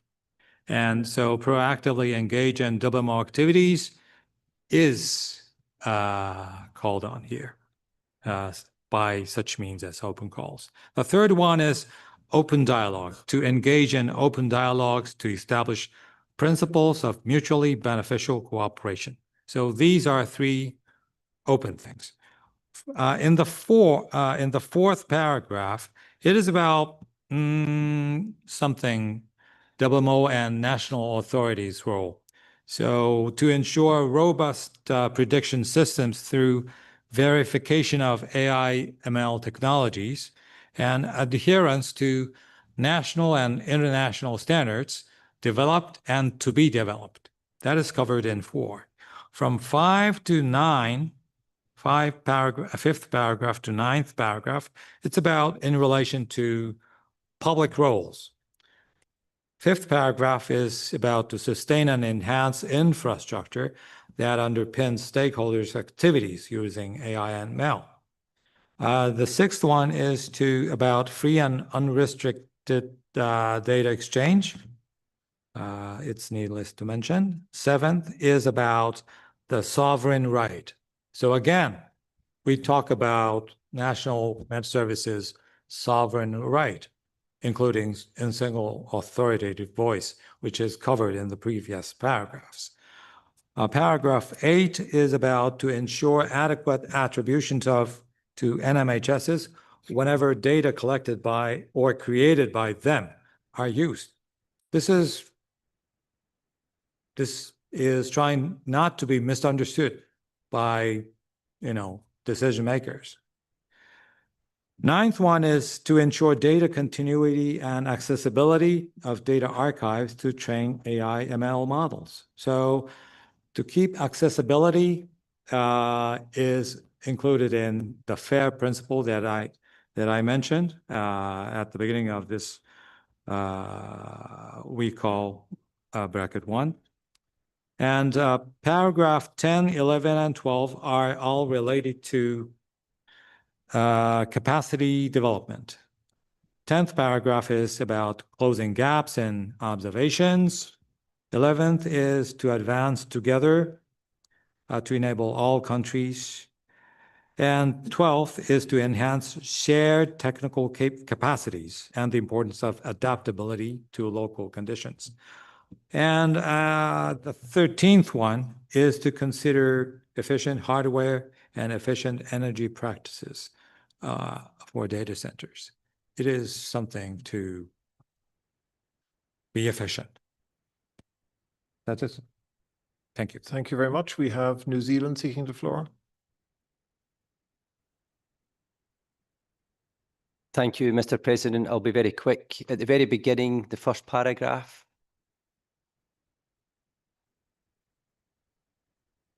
before number 1, New Zealand's edit, I believe, concluded is the correct word. So I'd like to retract that edit, please, and go to the original text. Thank you. Thank you very much, James. Thank you. There's a developing word reference to developing again, which we within the section. 12, I think. It's in 12. Thanks, Michelle. So we might actually correct that, please, using the language that we have developed.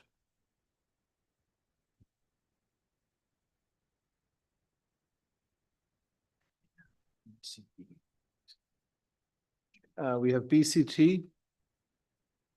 Thank you, Mr. Vice President. I wanted to ensure that the agreement that was made with regard to additional text to replace what was not defined by the UN, to use another definition. There are at least a couple of places where the phrase low and middle income is referenced, but actually my original point was that there are some small island developing states that through the World Bank would have been listed as high income, but their capabilities with regard to national meteorological and hydrological services are not very well developed, and they are very much in need of assistance and capacity development. And there are places where gaps exist in their ability to deliver the services required. And so it's where we're seeing low and middle income, including really does not apply to some of the SIDS. So the word including would not be an appropriate word to be using in that case, because not all low and middle income countries and SIDS are the overlapping description. So my original point was that we should seek as much as possible to stay within those UN definitions, because otherwise we will end up having issues with not addressing where the gap is in terms of the small island developing states. Thank you very much. Okay, thank you very much. So I think, Arlene, you're suggesting removing the word including, perhaps putting in some parentheses and at the end of the sentence where relevant, referring to countries who are still developing capacity in this area. So perhaps that language might cover what the exception that you're trying to address. No, nobody else?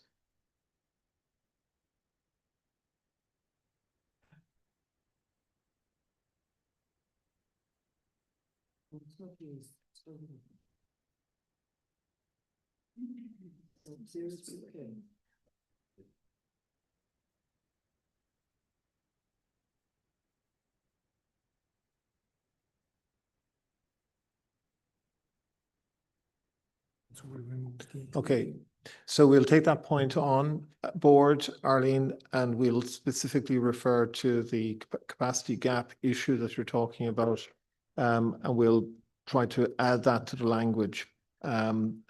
But we're not going to do that live here, and we're going to work on that. Okay, thank you. Because we have to go through the full document. Who's that? ECT again? Arlene, you seeking the Just floor wanted again? to say thank you very much. Yeah, okay, thank you.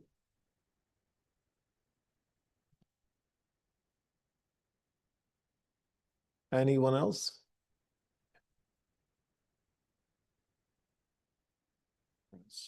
France, the floor is yours.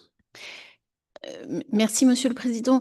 J'aurais voulu simplement revenir tout à la fin du document, puisque nous arrivons au bout de cet examen, et profiter du dernier point qui est mentionné sur la nécessité de promouvoir des pratiques efficaces en matière de consommation énergétique, pour évoquer, puisque je n'ai pas pu le faire ce matin, la coalition pour l'IA durable qui a été lancée par la France avec l'UNEP et l'UTI l'année dernière à Paris, et appeler l'ensemble des services météorologiques des pays membres de l'OMM à rejoindre cette coalition au fur et à mesure qu'ils s'engagent dans leur propre développement en faveur de l'intelligence artificielle. Merci. Thank you very much for reminding us of that important initiative in Paris, and that's noted. Thank you. I don't see anybody else seeking the floor. So subject to the changes that and the refinement of language that we need to apply throughout the annex in relation to the word developing. And we now have settled language to cover this, and it has been quite rightly added to as appropriate by Arlene, by BCT. I'm asking the Congress if it's happy to adopt, subject to these changes, is it happy to adopt the annex as has been discussed and has been presented this afternoon?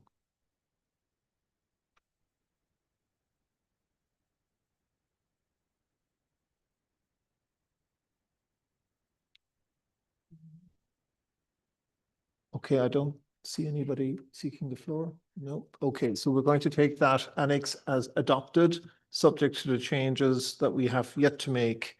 In the interest of time, we need to wait for those to be completed. Next, we move on to the resolution itself at the start of the document.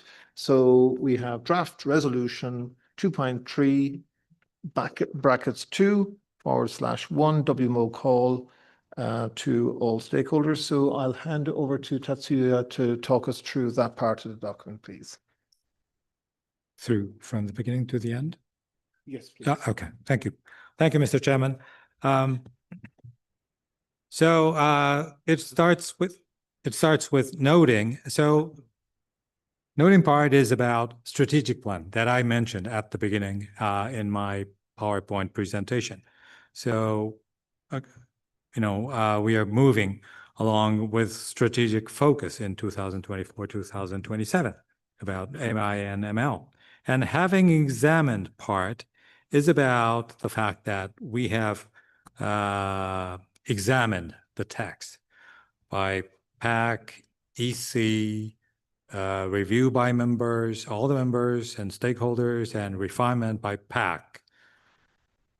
And the third paragraph by recognizing is about the progress of AI and how WMO members' capacity have been, advanced or evolved. The fourth paragraph, of recognizing further is about NMHS's roles and the importance of NMHS's roles and the fact that AI should be aligned to the single authoritative voice. And the fifth one is adopts this Congress statement with entitled WMO call. And the sixth one added by the Japanese delegation is something about to oversee the development of collaboration on AI and ML and other applications, and to provide advice and direction to ensure that all relevant activities are to be implemented through fair and transparent processes for engaging with stakeholders as per its guidance. And this is something related to the third item in the WMO call action items. So it is EC will oversee. And the first urges members to explore emerging AI ML technologies. The second urge is to, cooperate and provide assistance to developing countries towards inclusive and equitable access to the benefits of DX and trustworthy artificial intelligence systems. Turn to the next, and the request at the top is, as I mentioned briefly in my PowerPoint presentation, requests technical commissions, regional associations, and the research board to pay due attention to the call in applying inclusive approach, leveraging expertise and innovation on AI and ML from all sectors and all regions. The second request is to publish and circulate this WMO call and to make it available to everybody. And the last invites is to invite stakeholders to share the call and urges those stakeholders to proactively engage in WMO activities related to the collaboration on AI and ML, including participation through open calls. This is also suggested by the Japanese delegation. That's it, sir. Thank you very much, Tatsuya. So we might go back to the first requests, and we had suggested editing there from Japan and from Barbados. So we'll hand over to Japan first of all to maybe present this suggested change.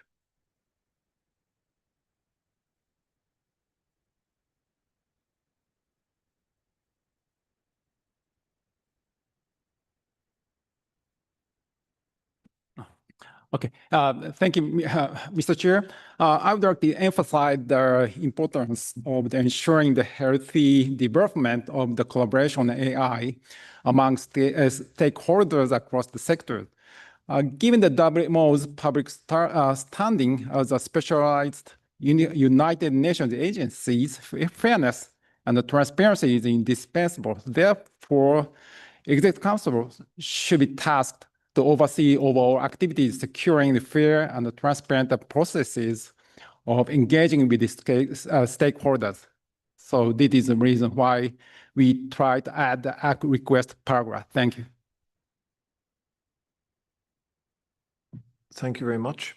We also had a suggested edit from Barbados, so I might offer the floor to Barbados for you to present this suggested change. Thank you, Chair. It's quite simple. We recognize the request that made by Japan, and it's quite fair, but for complete inclusivity, and if the Executive Council is to have complete oversight, then it must include the regional association and technical bodies. It just cannot be the private, public, and not include the actual members and bodies and technical organizations, etc. within the WMO. Thank you, Barbados, for that explanation. And Neera seeking the floor. So I might give the floor to Neera, please. I just want to call the attention that we had a different document that we discussed an hour ago. The previous document was talking about our internal processes. This is a document outward looking. If you remember, we discussed that we have a joint advisory group on AI established by EC, etc. So we should be cautious not to repeat ourselves in different words, because then it will not be clear who needs to do what. We have a decision about what JAG AI should do, etc. And maybe we should be cautious here. Thanks.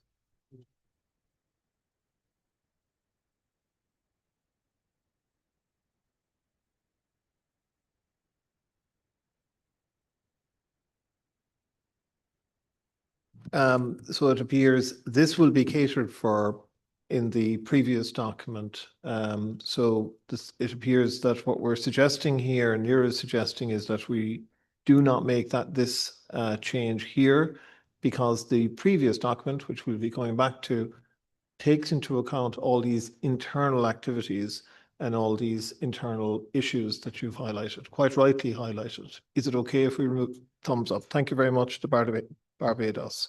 So we might apply that change, please. Thank you.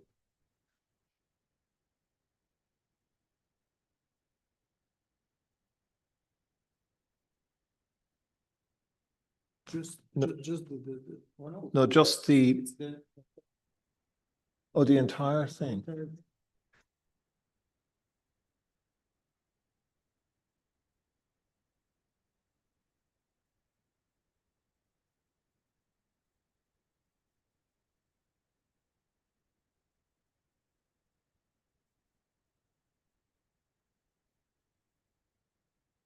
Czechia, the floor is yours.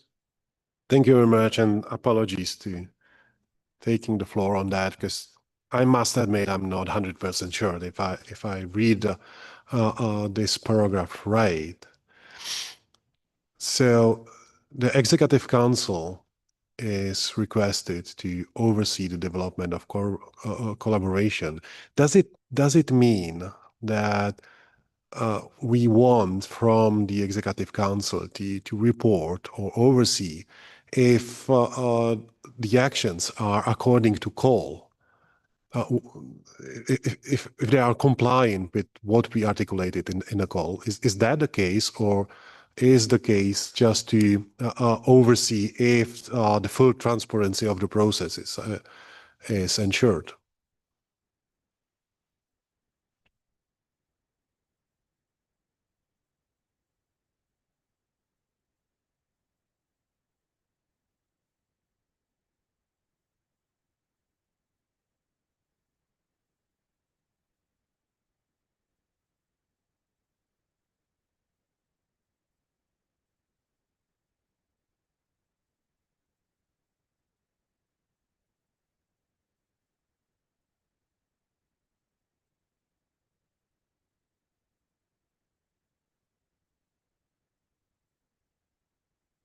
Okay, so I think we all deserve a break now. So we're going to leave the Secretariat to maybe kind of look into the rationale behind either keeping this paragraph or deleting this paragraph. And we'll come back in 10 minutes and we'll resume with hopefully concluding our discussion on this particular document. So it's a coffee break and we'll come back at 15 minutes past the hour. Thank you very much.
If Near is not there, I guess the other. Welcome back, everyone. So we're continuing on where we left off with the resolution, and Near Stav had raised a question, but the suggested change by Japan is proposed to keep that change, and then that the suggested additional change that was made by Barbados, that's not needed because it is accommodated by the first document that we discussed earlier on in the day, and we have verified that, and we've discussed it with all involved. So we'll continue on with the document. I note that the final invites has what appeared to me as a few editorial changes, and I think they're self-evident at this point. Right then. So has anybody any further comments or queries or additional changes they'd like to make to the resolution at this point? The floor is open.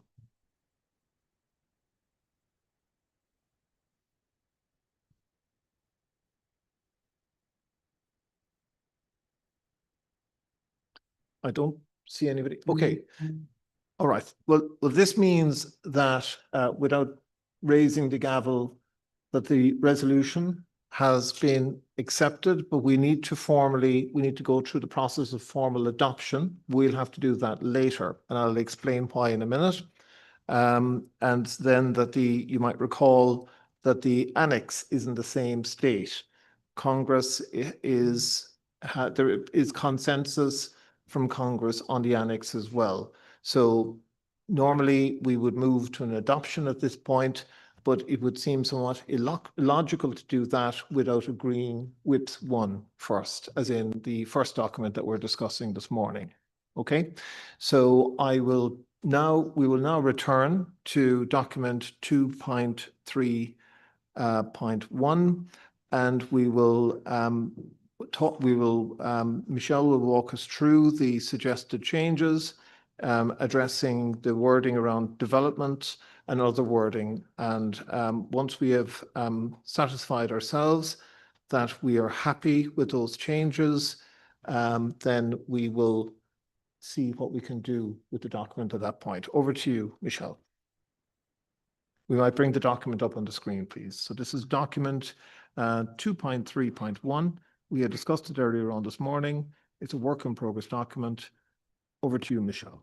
So thank you, Chair. Can we scroll down or up? I'm never sure. It's down. It's down, okay. Let's scroll down. So you will recall that we had agreed on almost everything except for two little challenges. I think we can go down, further down. There it is. That's good.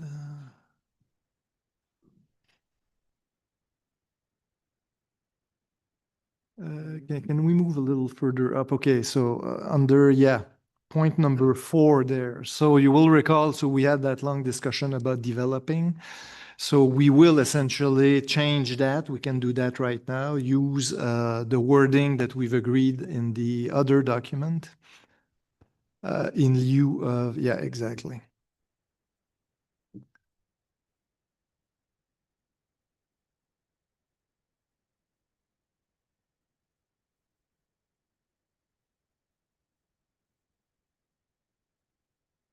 And here I would actually remove the including to be consistent with the point that British Caribbean Territory has made. So that would read low and middle income countries, comma, LDCs and SIDS.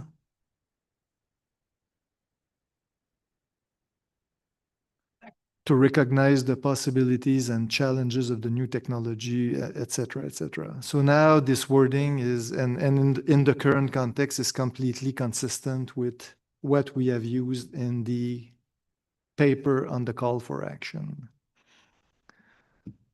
Back to you. We will get back to the second issue in a moment. Thank you, Michelle. Let's clear this one first. Thank you. Excellent. Thank you very much, Michelle. Anybody, any comments, queries, clarifications, observations?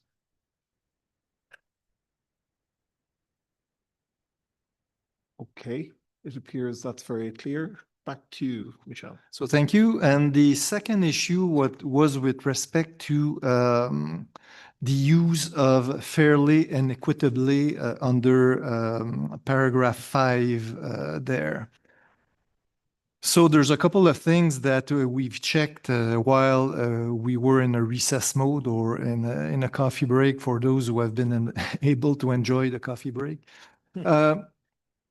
So from the point of view of the dictionary, essentially, fairly and equitably are synonym in the context of, the justice. That's the first thing.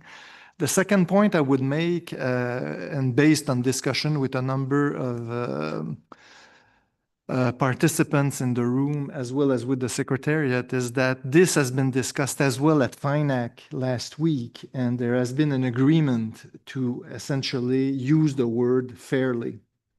So if we want to be consistent with, the work that FINAC has done last week, my recommendation, and of course I will pass, the baton to the chair after that to further discuss with the floor. But my recommendation at this stage would be to keep fairly and remove equitably in order that our documents are all consistent with the decision made in FINAC last week. So I'll just stop there, Chair. Thank you very much. Fair adoption. Okay, thank you very much. Do you wish to take the floor, Cole? Leave it at the end, but it's just fair. Okay. So, so the proposal is to not include the word equitably because it is synonymous with fair or fairly. And this is also because this issue was also discussed extensively at FINAC, and the conclusion was to land on fair or fairly as wording. So thanks very much. So I think Mexico seeking the floor. Mexico, the floor is yours.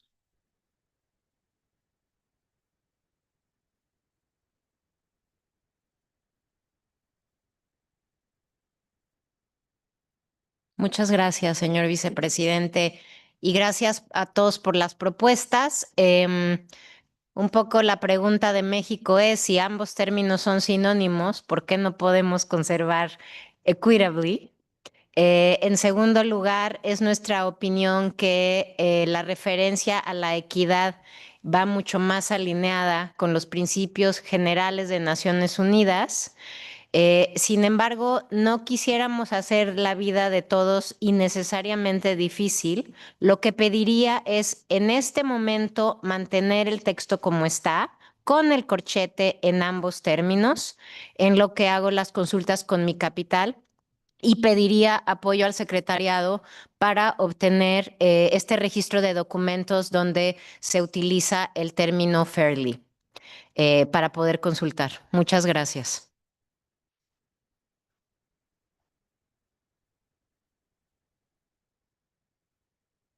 Thanks very much. So, yeah, I've just been told that the Secretariat can send you the language used in FINAC, and that might help you with your deliberations. Thank you very much for that.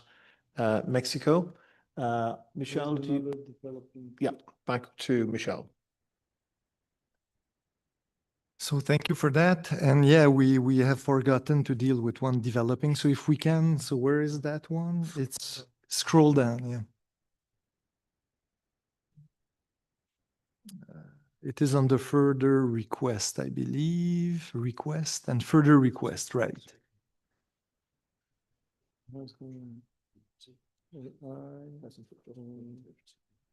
So for list and medium, low and medium. Exactly. So after the WIPS 4, And then we replace everything by the wording that we have approved there before. Yeah, exactly. Countries.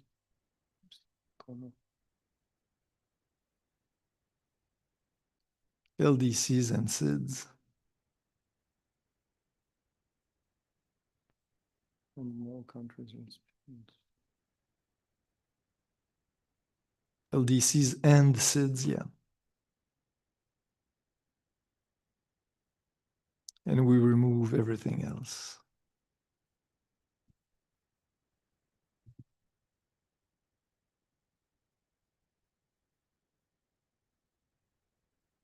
And then back to you, Owen. Thank you very much. Would anybody like to seek clarification or make additional comments or observations on that change to the text? I don't think so. I think it's quite straightforward. So, right then, is that the last modification? Okay, right then. So, so where are we now at this point? We're at a position where we could, we're still awaiting the response from Mexico, but we could approve the proposed resolution. That's resolution 2.3 brackets 1, but we're still waiting one finalization that we need to carry out. And then for the rest of the document, we would be in a position, there is consensus across Congress in relation to the overall document. So we have the first that's the first WIPS document, and we've got the second WIPS document, which are in a state of pre-adoption. And we will move to proposing adoption to Congress first thing tomorrow morning. Okay, right then. So that's good work. So I think there's nothing more we can do to progress the documents. Thank you very much to the Secretariat and to everybody who's worked through the documents and helped us modify them and improve them. And of course, thanks to everybody for your engagement in the documents. We've brought them to a good state, and we're looking forward to closing them off hopefully tomorrow morning. Right then, we only have 20 minutes left, but we still have the third item on the agenda, which is item number 3. I'm afraid we won't be able to get to this, to be able to cover this full item. And what I mean by that is we won't have time to discuss the document, but we will have time to present, to provide the presentation. So I will ask Theo to,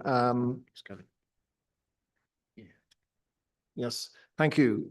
Theo, if you could join us, and we will move to this particular document.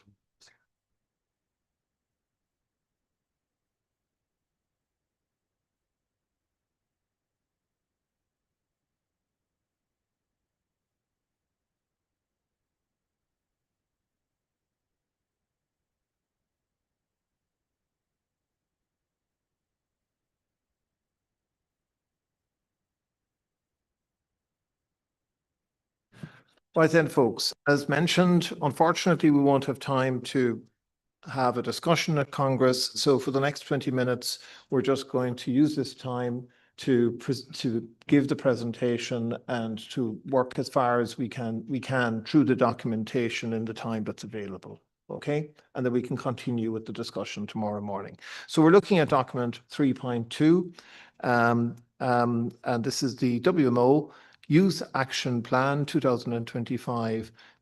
It's in draft 2, work in progress status, so it's in that folder.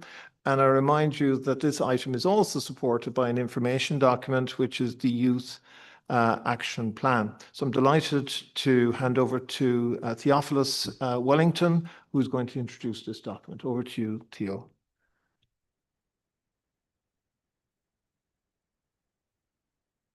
Thank you so much, Mr. Chair.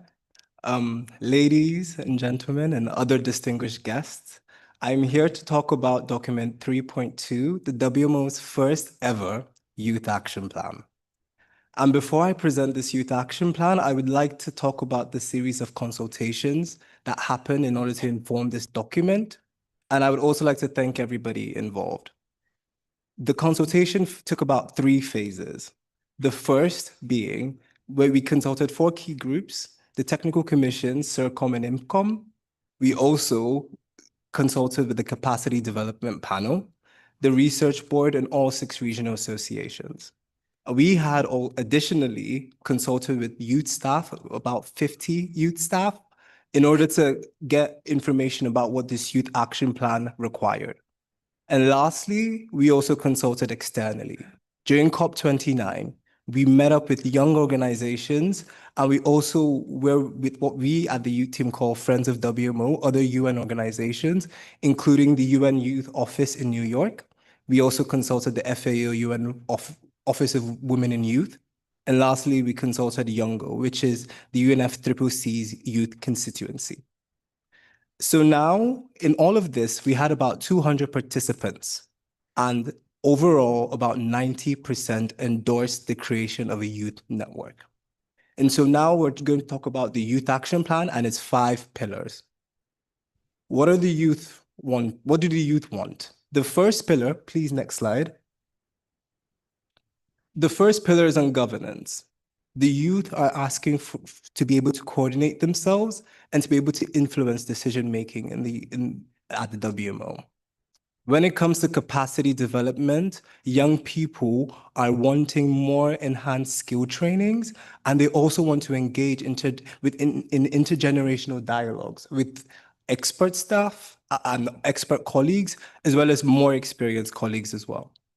Human resources was about ensuring that we are attaining the youngest, brightest talents and ensuring we're contributing to their career development.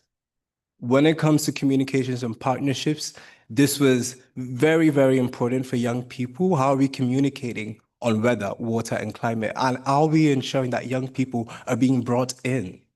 And when it comes to partnerships as well, are we also considering young people as our targets? And last but not the least, monitoring and evaluation. This was something we got from the UN Youth Office, that with many plans, that there wasn't a sufficient monitoring and evaluation mechanism. So we ensured that this Youth Action Plan had the KPIs to ensure that it was actionable. So what are the requests that the youth want? The youth are requesting the adoption of this plan. They invite the nomination of a youth focal point to work towards the implementation of the plan. And lastly, we're encouraging the provision of voluntary contributions and other intangible related support. And to follow up on that, I would like to acknowledge the Louis Hsieh Wu Prize from Hong Kong, China, which has allowed us to carry on our youth activities up until this point. I would also like to thank the youth focal points across the WMO bodies and the 6 regional association, as well as our members, because a lot of your comments have helped make this action plan what it is. But I would also like to take this moment to encourage the youth staff, some who are here, some who are listening, who have contributed voluntarily, on a voluntary basis, to this plan and to our workshops, reading the document over and over. And I'm proud to say that we created a plan by youth for youth. Thank you so much.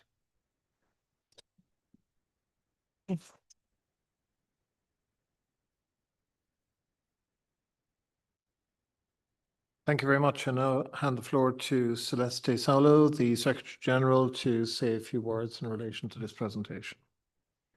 Thank you very much, Mr. Chair, and it's a pleasure and an honor to be with you on the stage here to propose this action plan for the youth, driven by the youth, together with the other generations as well.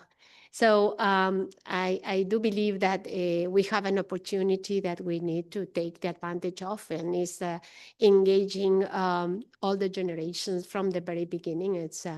And that's why we are quite proud of all the movement, all the activities that Theo already mentioned. They were inclusive, and they were a learning. They were a learning experience for all of us.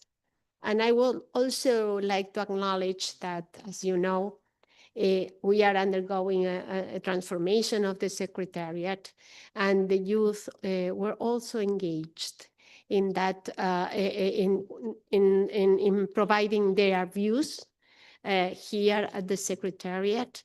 And they've also engaged in our foresight exercise to see what is coming ahead. So actually, we are quite proud of this group of colleagues, and we would like to see that reflected in all our governing bodies and in all our working structures, including, of course, the Secretariat. So congratulations. Thank you for your hard work. And well, let's see what members have to say with respect to this implementation plan. Thank you. Thank you very much. And thank you very much, Celeste, and thanks for joining us. Unfortunately, we have to carry our discussions out in two halves, and we will conclude our discussions tomorrow morning. We are now timing out, unfortunately. I might hand over to Stefano to make a few comments in relation to the organizational arrangements for today and for the rest of the week, and then we can close our discussions and explain our plan for tomorrow morning and how we're going to progress WIPS 1, WIPS 2, and of course continue this important discussion with Theo. Back over to you, Stefano. Yes, thank you, Mr. Chair. I just wanted to confirm that after the session, the Credentials Committee will meet in the press room. And also remind, we are at the end of the second day, basically half of the time allotted to Congress. And given the lateness of the situation, we would not be in a position to organize interpretation for any night sessions. Therefore, at the moment, the time allotted to Congress to conclude its business is until Thursday, 5 o'clock. So any extra time would have to be taken without interpretation. Thank you, Mr. Chair. Thank you very much. So right then, this part of the meeting is paused, and we'll meet you again tomorrow morning at 9 o'clock sharp, and we will resume our discussions on the Youth Action Plan, and then we will hopefully move to an adoption of the WIPS 1 and WIPS 2. Right then, folks, have a good evening, and we'll see you tomorrow morning at 9 o'clock.